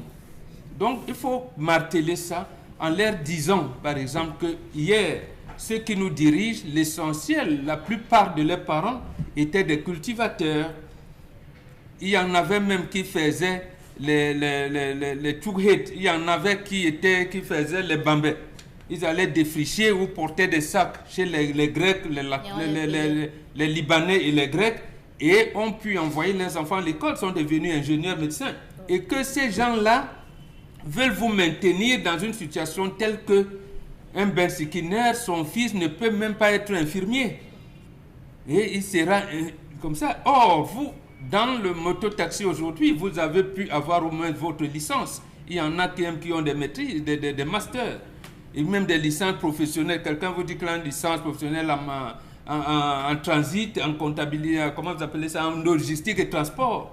Comment vous ne pouvez pas, même on ne peut même pas recruter les gens dans des sociétés, des entreprises qui font dans le transit. Au point où aujourd'hui au Cameroun, même les tchoukhets qu'on appelle les dockers, on arrive à avoir 5 000 francs de salaire mensuel. Donc, on leur dit clairement, doucement, que ces gens-là vous maintiennent dans cette situation pour que vous soyez leurs valets, vos enfants seront les valets de leurs enfants. Il faut leur dire ça de manière claire. Parce que vous êtes mototaximan aujourd'hui, est-ce que vous êtes fier justement de faire ce métier? Non, mais ils ne comprennent pas. Le problème, c'est là, quand vous avez faim, comme disait Dominique Audrey, à un moment donné, vous vous dites, faut-il avoir pitié? Faut-il les laisser? Mais quelqu'un dort dans la boue. Il n'arrive même pas à acheter une spirale de Moutaïga pour dissiper les moustiques pendant 30 minutes. Mais quand on vous miroite 1000 francs, dans les 1000 francs qu'on vous miroite, on ne vous donne pas. Vous avez là une ration d'une semaine. Vous dites, ah, j'aurai déjà, ma famille va manger pendant une semaine. Vous faites le sale boulot, vous revenez, les 1000 francs, on ne vous les donne pas. Donc, il faut donc que ceux qui aspirent à changer... Est-ce qu'il faut déjà valider ce type de fonctionnement? J'ai dit non, mais voilà. Puisqu'on est dans cet état... Attendez, quand on a coupé la SNEC, on coupe l'eau partout. Ce matin, il n'y avait pas l'électricité à Yaoundé. Depuis hier soir. Voilà, il n'y a pas d'électricité à Yaoundé. Est-ce que les populations se comportent comment? Il reste non. Et c'est cette attitude camerounaise qui est arrivée à dire, on va faire comment? On va faire comment? On ne doit pas attendre l'Assemblée générale des anges et des saints au ciel. Le on va faire comment là doit être transformé en action pour que justement ceci se termine et on voit à autre chose. Charles Lamel Mbathio, lorsque les mototaximens se mettent en avant, vont revendiquer, enfin, c'est-à-dire que vont s'accorder avec l'autorité administrative en place, notamment ici dans la région littorale, comme ça a été ici le cas à Yaoundé, et qu'aujourd'hui, dans le littoral précisément, qui viennent revendiquer 20 millions de francs CFA promis sans être restitués. N'est-ce pas quelque part un peu fou d'avoir de telles attitudes? Monsieur Michel Ngathio, quand vous voyez l'image de la personne qui se réclame être le président de cette association de motos, vous pouvez comprendre pourquoi est-ce qu'on se retrouve à vivre ça. Regardez la personne, la consistance. Je n'ai pas envie de m'attaquer, comme on dit en politique, donner des coups en dessous de la ceinture, mais vous pouvez imaginer véritablement d'où est-ce qu'ils viennent. Parce que le message qu'on leur a passé est clair. Permettez-moi de rester préfet, permettez-moi de rester sous-préfet, permettez-moi d'être assis comme gouverneur, je m'arrangerai à protéger vos vies de Bensikina, vos pauvres vies de Bensikina, vos misérables vies de Bensikina. On ne va pas vous déranger dans la ville, vous pourrez circuler parce que vous respectez les idéaux, nous allons marcher ensemble. C'est vrai que ce sera compliqué, mais pour cette journée, nous vous donnons le carburant. Pour que cette journée, vous restez à la ration, que vous restez à la maison, que vous ne sortez pas, 500 000 francs, mettez le carburant, restez chez vous, ne sortez pas, restez à la maison, laissez que nous, on maintienne pour envoyer nos enfants de venir nous remplacer demain comme gouverneur, venez nous remplacer comme préfet, et vous allez continuer à être là-bas, vous serez Bensikina de père en fils, vous serez Bensikina de père en fils et en petit-fils, vous maintiendrez, si va la société, on ne peut pas changer. Est-ce que nous sommes d'accord? Oui, nous sommes d'accord, applaudissez donc. Oh, on a tous applaudi. Voilà ce qui s'est passé, M. Michel Ngacho. Vous êtes des cons, parce que vous êtes cons, on va marcher ensemble. Nous, on a besoin des cons pour fonctionner. Rappelez-vous, M. Michel Ngacho, après la présidentielle de 2018, où le ministre Atarandi était venu à Douala et organisé au Parc Vita une campagne, vous vous souvenez, une campagne musclée. C'était avec le même président. Hein? C'était avec le même président. Hein? C'est lui qui disait « Oyez, oyez, oyez ». Après que l'élection soit passée, 2 semaines ou un mois, 2 mois après, quand on a commencé avec les répressions sur les Bensikina, vous vous rappelez, on ne savait pas que c'est comme ça qu'ils allaient faire. On ne savait pas qu'ils devaient nous faire comme ça. Ils nous ont trompés, ils nous ont fait ci. C'est les mêmes. Donc vous allez vous rendre compte que c'est des cons. Je suis désolé. Ils ont joué au con, ils ne se sont pas rendus compte qu'il y a des enjeux. Ce matin encore, M. Michel Ngacho, dans un lycée de la place dont je vais taire le nom, il y a eu un Bensikina qui a voulu s'enflammer en disant « Je vais amener les Bensikina ». On a dit que fais attention, tu ne peux pas, parce qu'il arrive, on lui a demandé de payer la pension de l'année passée. Il paye d'abord la pension avant de s'inscrire pour cette année. Il a voulu qu'il a dit « Monsieur, on sait là où vous êtes ». Donc, vous voyez jusqu'où aujourd'hui, ce n'est pas pour dire qu'on devrait véritablement inscrire les Bensikina dans la logique du désordre, mais les Bensikina devraient être ceux-là qui devaient dire aux autorités administratives, nous sommes fatigués de faire le Bensikin.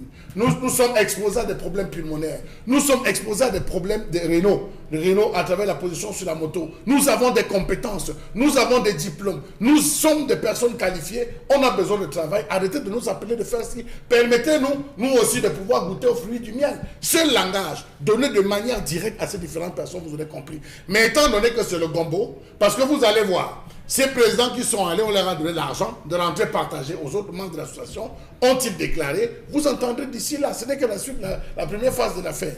C'est bien dommage, madame, monsieur. Karine Sontia, vraiment en un trait, comment vous appréciez ce geste-là?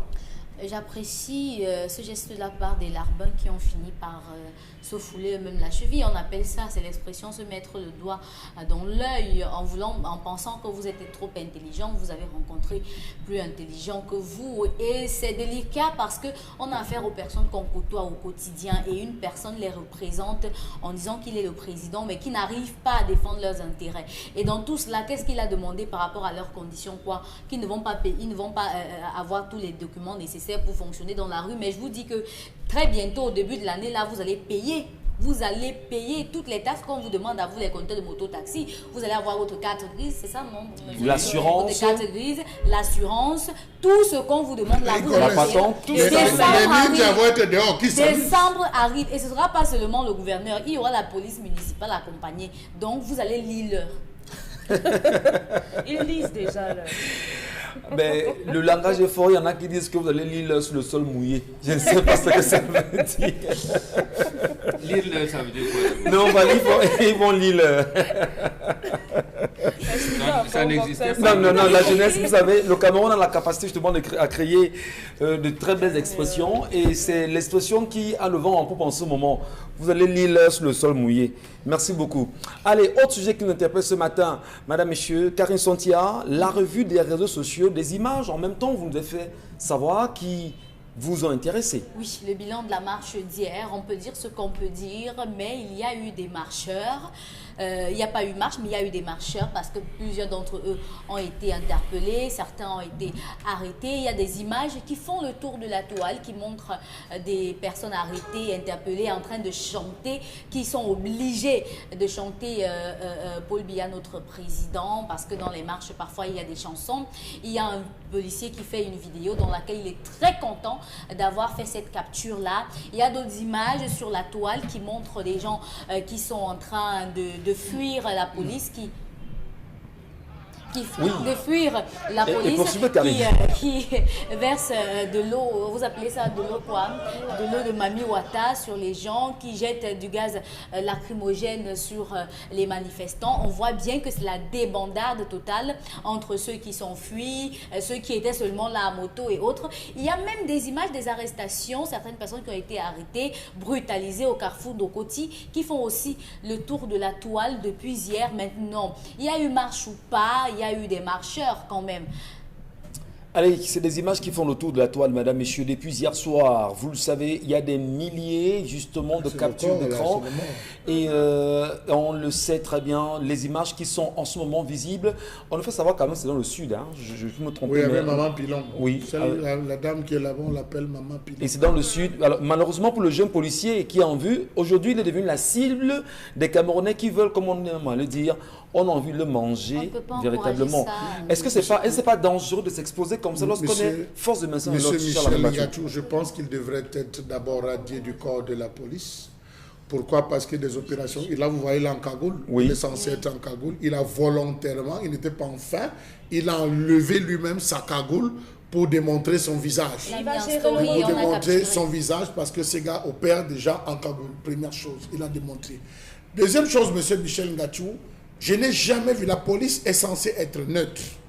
Voici une police partisane qui donne le ton comme un chef d'orchestre aux populations en disant vous allez chanter. C'est des policiers. Non, ce n'est pas des policiers seulement sur la main. On peut voir l'image. Oui, il y a la police, il y a les militaires et la gendarmerie. Voilà, il faut bien regarder. Voilà la police. Qui demande et qui entonne. Voilà la police, voilà la gendarmerie et les militaires. J'appelle ici M. Dalax Etoga, M. Mbarnangele, M. Betty Assoma. Est-ce que véritablement on peut dire encore que les forces de maintien de l'ordre et les forces de défense sont neutres dans cette action ou cette image? On voit un policier qui dit chanter. Tu ne chantes pas, chantez fort, monsieur Michel Ngatou. Ça, ce n'est pas la police camerounaise qui dit, et qui est défendue par le colonel Badiak, qui est professionnel. J'aime reprendre les expressions du colonel Badiak qui dit non, comment ça peut dire ça? Les forces de maintien sont professionnelles dans leur travail. Est-ce le professionnalisme là que de demander de chanter alors que vous avez affaire à des personnes, entre guillemets, qui se revendiquent appartenir à un camp et défendre certains idéaux, vous demandez de le faire? Ça, c'est de la torture physique, psychologique, monsieur Michel Ngatou. Donc, j'estime que ça, ce n'est pas normal. L'autre chose, c'est qu'on a eu des personnes qui marchaient les mains levées. Ça, il faut le dire. Les images qu'on a vues, que ce soit en Dokoti, c'était des personnes qui marchaient avec les mains levées et l'arbre de paix en main. Pourquoi tirer? Pourquoi ouvrir de l'eau sur des personnes qui marchent à utiliser Abraham, comme on appelle ce anti-émeute Abraham, les Mami Wata, sur des personnes qui marchent avec des mains levées et qui n'ont pas cassé? Parce que le premier fait, il faut le dire, que les téléspectateurs et que même les autorités soient témoins, les mamans qui sont arrivées le matin pour vouloir ouvrir leur petit commerce, trouvent leur comptoir cassé. Au marché central d'abord. Marché pendant qu'elles sont en train de dire, hey, qu'est-ce qui est en train de nous arriver? Comment on est venu casser nos choses? Nous, on sortait pour venir vendre. Mais si on a dit qu'il y a ceci, ce sont ces mêmes mamans qu'on vient gazer, ce sont ces mêmes mamans. Était-ce l'apaisement ou la provocation maintenant? Quelle est la question qu'il faudrait poser? Finalement, qui aura fait le désordre? Les personnes qui sortaient marcher ou bien ceux qui étaient censés encadrer les marches? Les images sont insoutenables, madame, monsieur, et saisissables d'ailleurs. On vous le dit très bien. Merci à ceux et celles qui ont compris peut-être la nécessité de nous les envoyer, mais de nous les partager aussi, parce qu'on a compris que ce n'était pas seulement à Douala ou encore à Yaoundé. On a quand même vu Mbon Bengan. À Yaoundé, une police, j'ai envie de dire une. La police, la gendarmerie, l'armée, les militaires, les forces de l'ordre dans la globalité, on les a vus rassemblés à Yaoundé et c'était une militarisation hors norme, alors que les personnes, les Camerounais ne demandent qu'à manifester parce que c'est un droit fondamental et à dire au chef de l'État ou au gouvernement, s'il vous plaît, essayez de revoir le système électoral et arrangez-vous à résoudre la question de la crise anglophone dans le Nozo.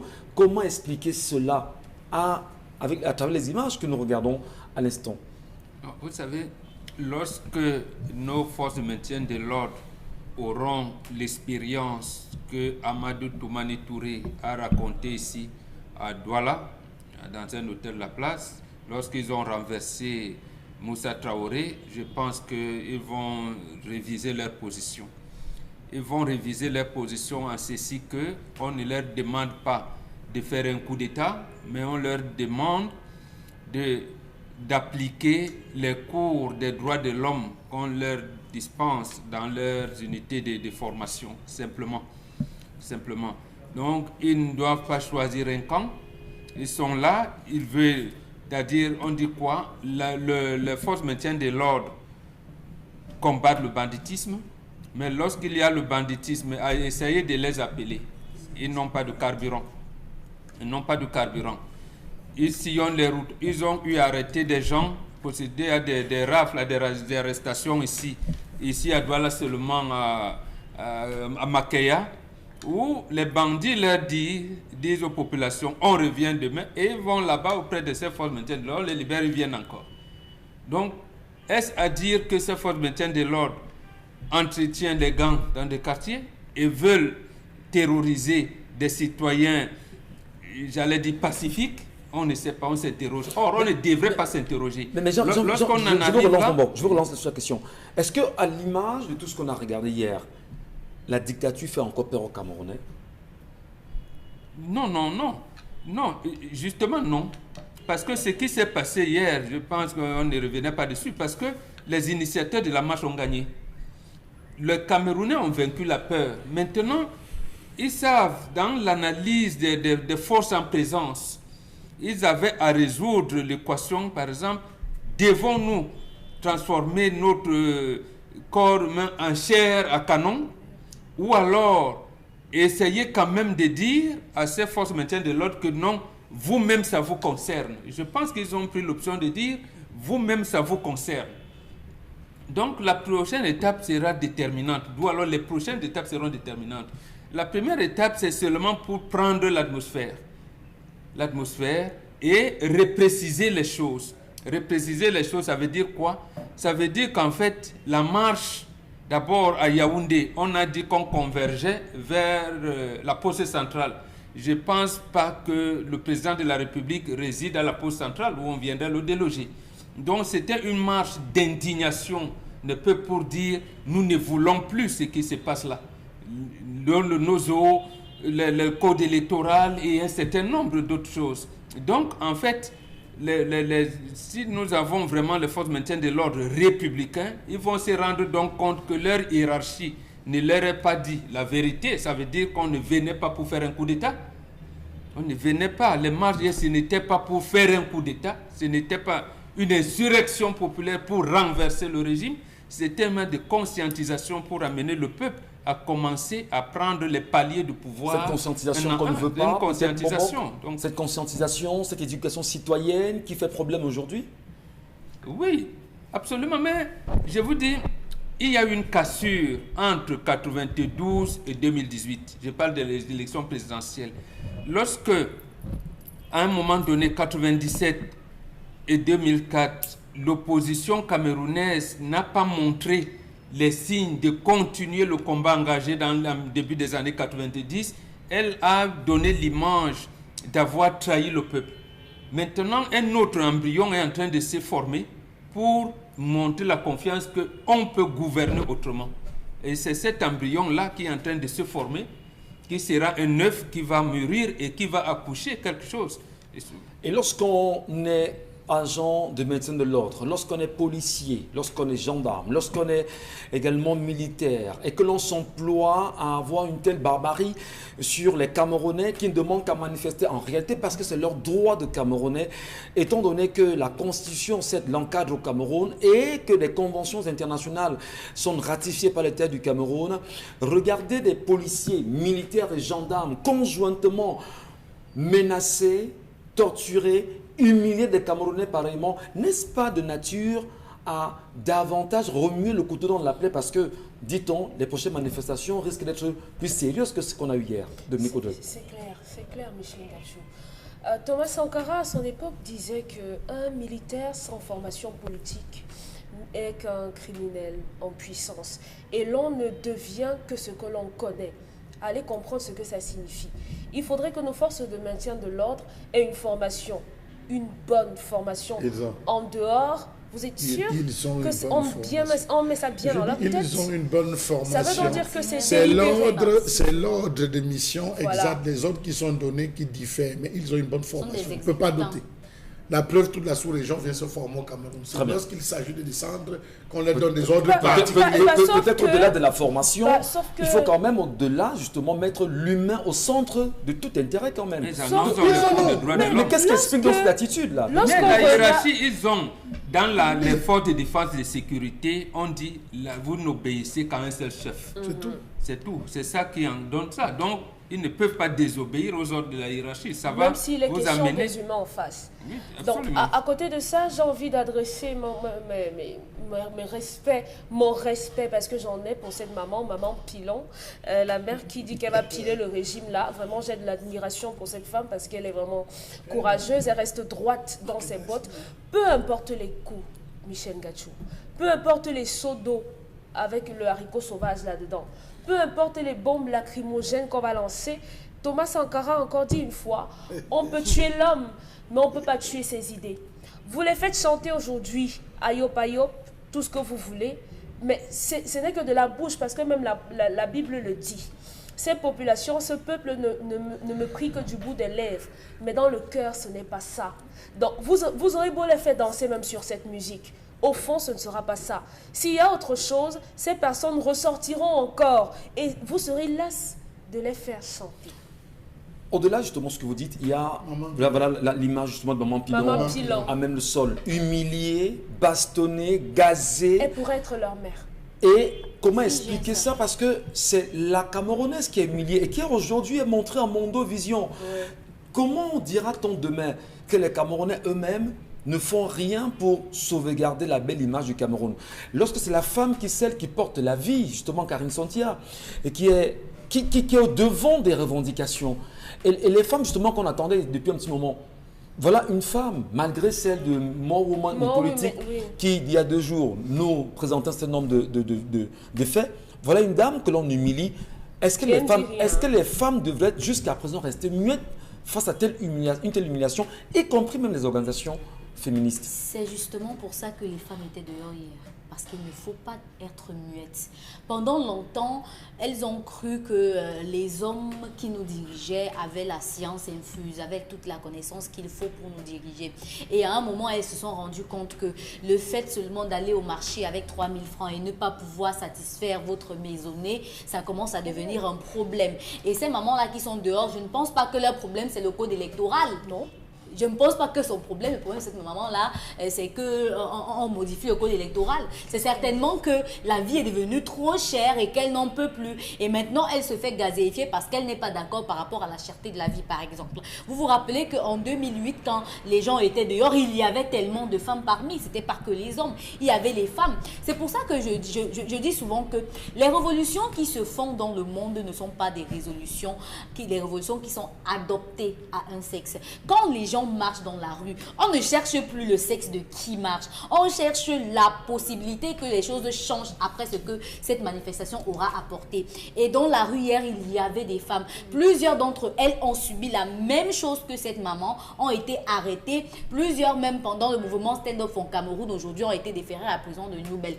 Il faut préciser, ils sont 5 qui sont déférés à la prison de Nouvelle au sortir d'une réunion simplement. Voilà. Donc il faut vous dire que dans tout cela, il y a une préparation et les gens pensaient que en fait quand on parle de manifestation ou encore de Paul Biya doit partir, c'est justement qu'on va aller au palais et retirer le président de la République. Je pense que c'est une interprétation très volontaire et très très minime de ceux qui nous gouvernent.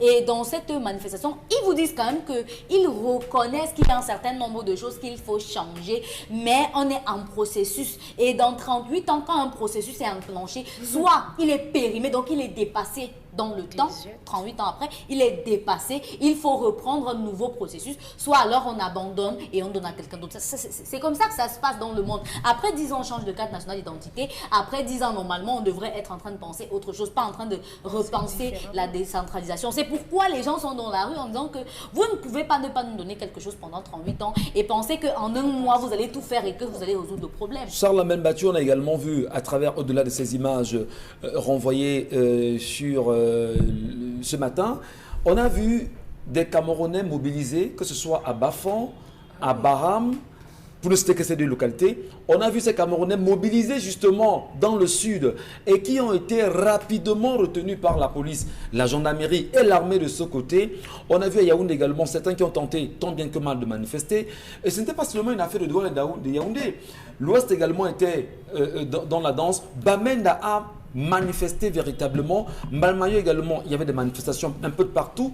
Est-ce qu'on peut dire aujourd'hui véritablement que le Camerounais prend conscience et sera déterminé à arracher sa liberté d'une manière ou d'une autre? Alors, il faut dire que deux zones m'ont étrangement surpris. Oui. La première zone, c'est Bafang. C'est Bafang qui m'a étonné. Parce que vous savez que Bafang est resté en état d'urgence jusqu'à presque 2001. Avant qu'on ne lève, après le maquis, après la période du maquis, Bafang est resté encore en état d'urgence. C'est une zone, quand ça déclenche en Bafang, M. Michel Ngatou, Bafang c'est un peu comme Douala, quand ça déclenche en Bafang, préparez-vous. Vous avez vu comment est-ce qu'ils se sont comportés à Bafang? Ça a déclenché spontanément, on a arrêté des personnes, ils sont descendus au niveau du commissariat. Dit ici, on repart avec eux, jusqu'à le commissaire dit que pardon, envoyez-nous deux qui viennent fouiller. Ils ont fouillé jusqu'au bureau, sous le bureau du commissaire, ils se rendent compte. Ça peut paraître une humiliation, ça peut faire rire les gens, mais il faut dire que comme on vient dans une ville, on apprend à la connaître. Autre point, vous savez que le professeur Ndifo, de l'ART s'est déplacé, elle est allée dans le Baham, sur la zone de l'Ouest, pour organiser des formations, pour dire aux femmes, non, vous devez vous tourner le dos définitivement à Maurice Kamto. Non, il faut le dire qu'elle est dans le cadre de Women in Politics. Excusez-moi, ça a démontré ses limites déjà avec les derniers recrutements. On a vu une population sortir à Baham, M. Michel Ngatou, et une population pas des moindres, malgré les actions du chef traditionnel qui a voulu s'élever. Vous avez vu une population sortir et dire nous en avons marre. Mais sauf que les gens pensent que la population qui sort pour dire nous en avons marre regarde uniquement le palais de Toudi. Non, elle regarde un ensemble de vicissitudes qu'elle vit à longueur de journée. Est-ce que les populations qui marchaient hier à Bafang aller vers Etoudi? Non, je peux vous rassurer que non. Vous allez vous rendre compte que ceux, par exemple, qui ont manifesté dans la zone de Dokoti et une petite partie dans la zone de Dorpassi, c'est des personnes dont on a confisqué il y a 132 hectares qu'on est en train de vouloir mobiliser et arracher aux populations dans cette zone, les obligeant de repayer. Donc vous vous rendez compte que chacun vit, quand vous allez à un deuil, pleurez, vous ne pleurez pas le disparu, mais vous pleurez vous-même votre propre mort. Ouais. Donc il y a beaucoup de personnes qui sont sorties. Vous avez ces mamans dont on a cassé les comptoirs qui ont dit voici la rentrée scolaire. Je devais prendre l'espèce de service ici pour aller payer. Comme vous m'avez déjà tué, tuez-moi une fois. C'est l'armée. Ce sont les responsables, les donneurs d'ordre qui ont demandé de casser les différents comptoirs, qui ont aggravé la situation. Parce que s'ils n'avaient pas cassé, ces mamans seraient venues, elles se seraient assises. Mais comme ils sont allés, ils voulaient en principe donner les bâtons, ils voulaient donner les armes blanches aux casseurs. Ils ont cassé les comptoirs. Au lieu d'enlever, ils n'ont pas enlevé, ils ont laissé ça au même endroit. Donc j'estime, M. Michel Ngatou, que 2 villes ont été surprenantes, 3 villes même, parce que je veux voir le sud Cameroun, où les gens se sont levés pour dire, attention, il y a deux camps. Parce que même quand le sud se lève, c'est assez compliqué, parce que il y a 2 camps dans le sud. Il y a 2 camps. Oui, c'est évident. Il y a le camp des gens qui mangent, qui ne mangent pas un peu, mais qui mangent bien. Des gloutons.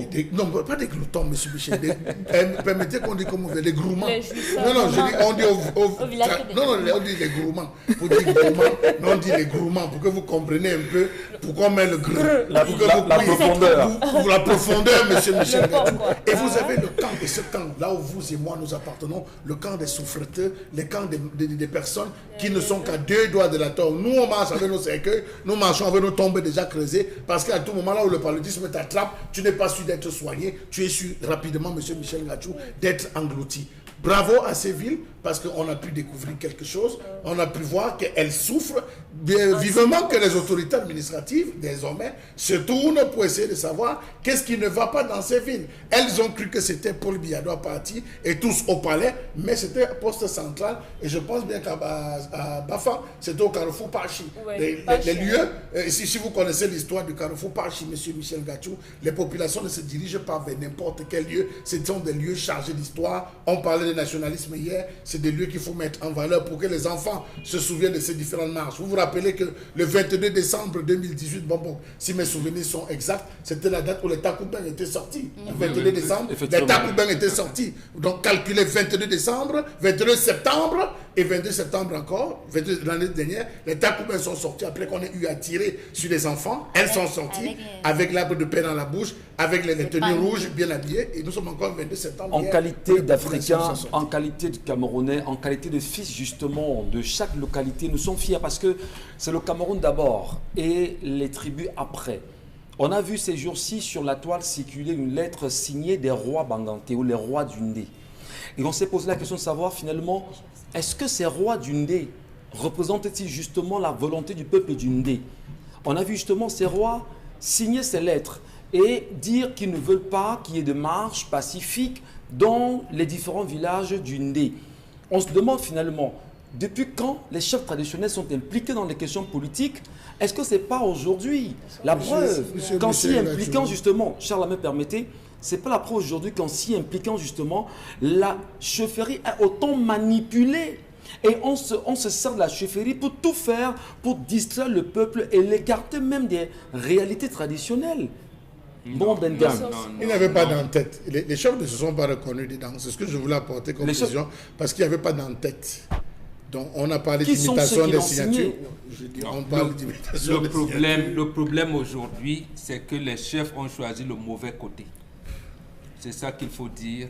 Les chefs sont du côté qui participe à l'épanouissement de la population. Les chefs font politique.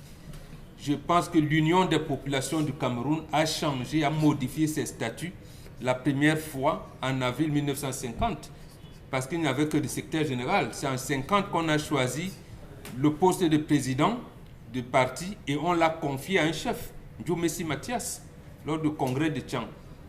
Et c'est là où Moumnier était devenu vice-président pour être président en 1952. Donc le chef, c'est un dirigeant politique. C'est un dirigeant économique, c'est un dirigeant spirituel. C'est pour cette raison que nous disons qu'on n'a pas su négocier le passage de la royauté dans la République. Le chef, on les appelle chef ici, on les appelle Lamido là-bas, on l'appelle sultan ici, on l'appelle Bombok de l'autre côté, on l'appelle Zoumlord de l'autre côté. Donc, maintenant, la chefferie, parce qu'il y a l'auxiliaire de l'administration est venu plomber le bon travail du chef traditionnel. C'est là où, quand on critique souvent l'administration coloniale française, on va dire oui, Paul Biya, on peut enlever Paul Biya et le changer par notre Paul Biya. Ido n'est plus là, mais Paul Biya continue. Houphouët n'est pas là, Bédia continue, Ouattara continue. Donc les gens pensent que c'est pas Biya, c'est un système que les UPC appellent le système Ojoula. Quel est donc ce système qui ne donne plus sa vraie valeur au chef traditionnel? Le chef traditionnel, à l'époque où on payait l'impôt physique, lorsqu'il y avait des exactions de la part de l'administration fiscale, il disait non, arrêtez. Arrêtez, mes populations non pas. Même, et c'est les chefs qui ont arrêté les travaux du Ndjok, parce que la voie ferrée au Cameroun a été faite à la main. Et toutes les familles camerounaises ont perdu au moins une personne dans les travaux du Ndjok. Et tout ce que vous voulez dans le travail d'une job. Et les chefs se sont érigés, ils ont dit zéro. Et ils ont donc fait une pétition qu'ils ont donnée à Douala Mangabel par le premier et le second, qui était dans les années 50 avec le Oumniobé, pour porter à l'Assemblée de l'Union française, pour dire que non aux travaux forcés. Donc, les chefs traditionnels, les chefs dans notre country font la politique. C'est les chefs politiques, ils peuvent même dire boycott à l'élection, ils peuvent dire voter tel et pas tel. Parce que quand il a deux fils, les deux fils doivent venir lui dire que voilà le projet que j'ai. un autre lit Mais beaucoup sont manipulés, mon Bengan. Mais j'ai dit parce que, oui, beaucoup sont manipulés. c'est là où nous continuons. Quand on a un chef traditionnel, on a des élites de village, on a une élite qui vient manipuler le chef contre une telle autre, et c'est des gars qui sont créés. Pour les élites, le chef qui est censé justement recadrer, remettre la balle au centre, unir, prendre des camps et des positions. C'est ce que j'ai dit. Donc vous dites ce que j'ai dit tout à l'heure, que le terme auxiliaire d'administration est venu parce qu'on a monté ces chefs bamileke contre Ndjoumessi Mathias. Et là même, nous avons ce problème avec certains intellectuels. Lorsque Ndjoumessi Mathias se retire de l'UPC, vous allez voir certains intellectuels vous dire Ndjoumessi Mathias a démissionné, il a abandonné. Non. Quand Ndjoumessi Mathias fait un repli stratégique, justement parce qu'on brûlait les chefferies bamileke, comment les protéger? Et c'est lui qui a donné son fils, qui avait un nom de consonance Sawa, mais en fait qui s'appelait Kameni. Abel Kingé. Abel Kingé, c'est parce que l'officier Tajbil avait mal. C'est pour ça qu'il le choisit. Pour lui dire, représente-moi. Et vous allez vous rendre compte que toutes les quatre, c'est-à-dire les deux bamileke choisis par la chefferie bamileke n'ont pas trahi. Wanje était le dernier. Il pouvait bien négocier avec Aïdjo, il a refusé. Merci, Momba. Ou de l'autre côté, le Bamoun qu'on appelle Mounier. Aucun des quatre, personne n'a trahi la lutte. Merci beaucoup, mon Bengan. Madame, Messieurs, nous allons nous quitter à l'instant sur cette antenne, tout en vous laissant le soin d'encadrer le pays qui est le nôtre, tout en vous rappelant que demain, c'est demain. Et demain se construit aujourd'hui. Pour construire demain, il faudrait justement que nous ayons le sens de l'unanimité, le vivre ensemble. Et le vivre ensemble également voudrait que nous pensions ensemble, mais que nous ne cassons rien, que nous ne détruisons rien, que nous restons justement dans une idée de paix. Je vous en prie. Bonne journée et à demain.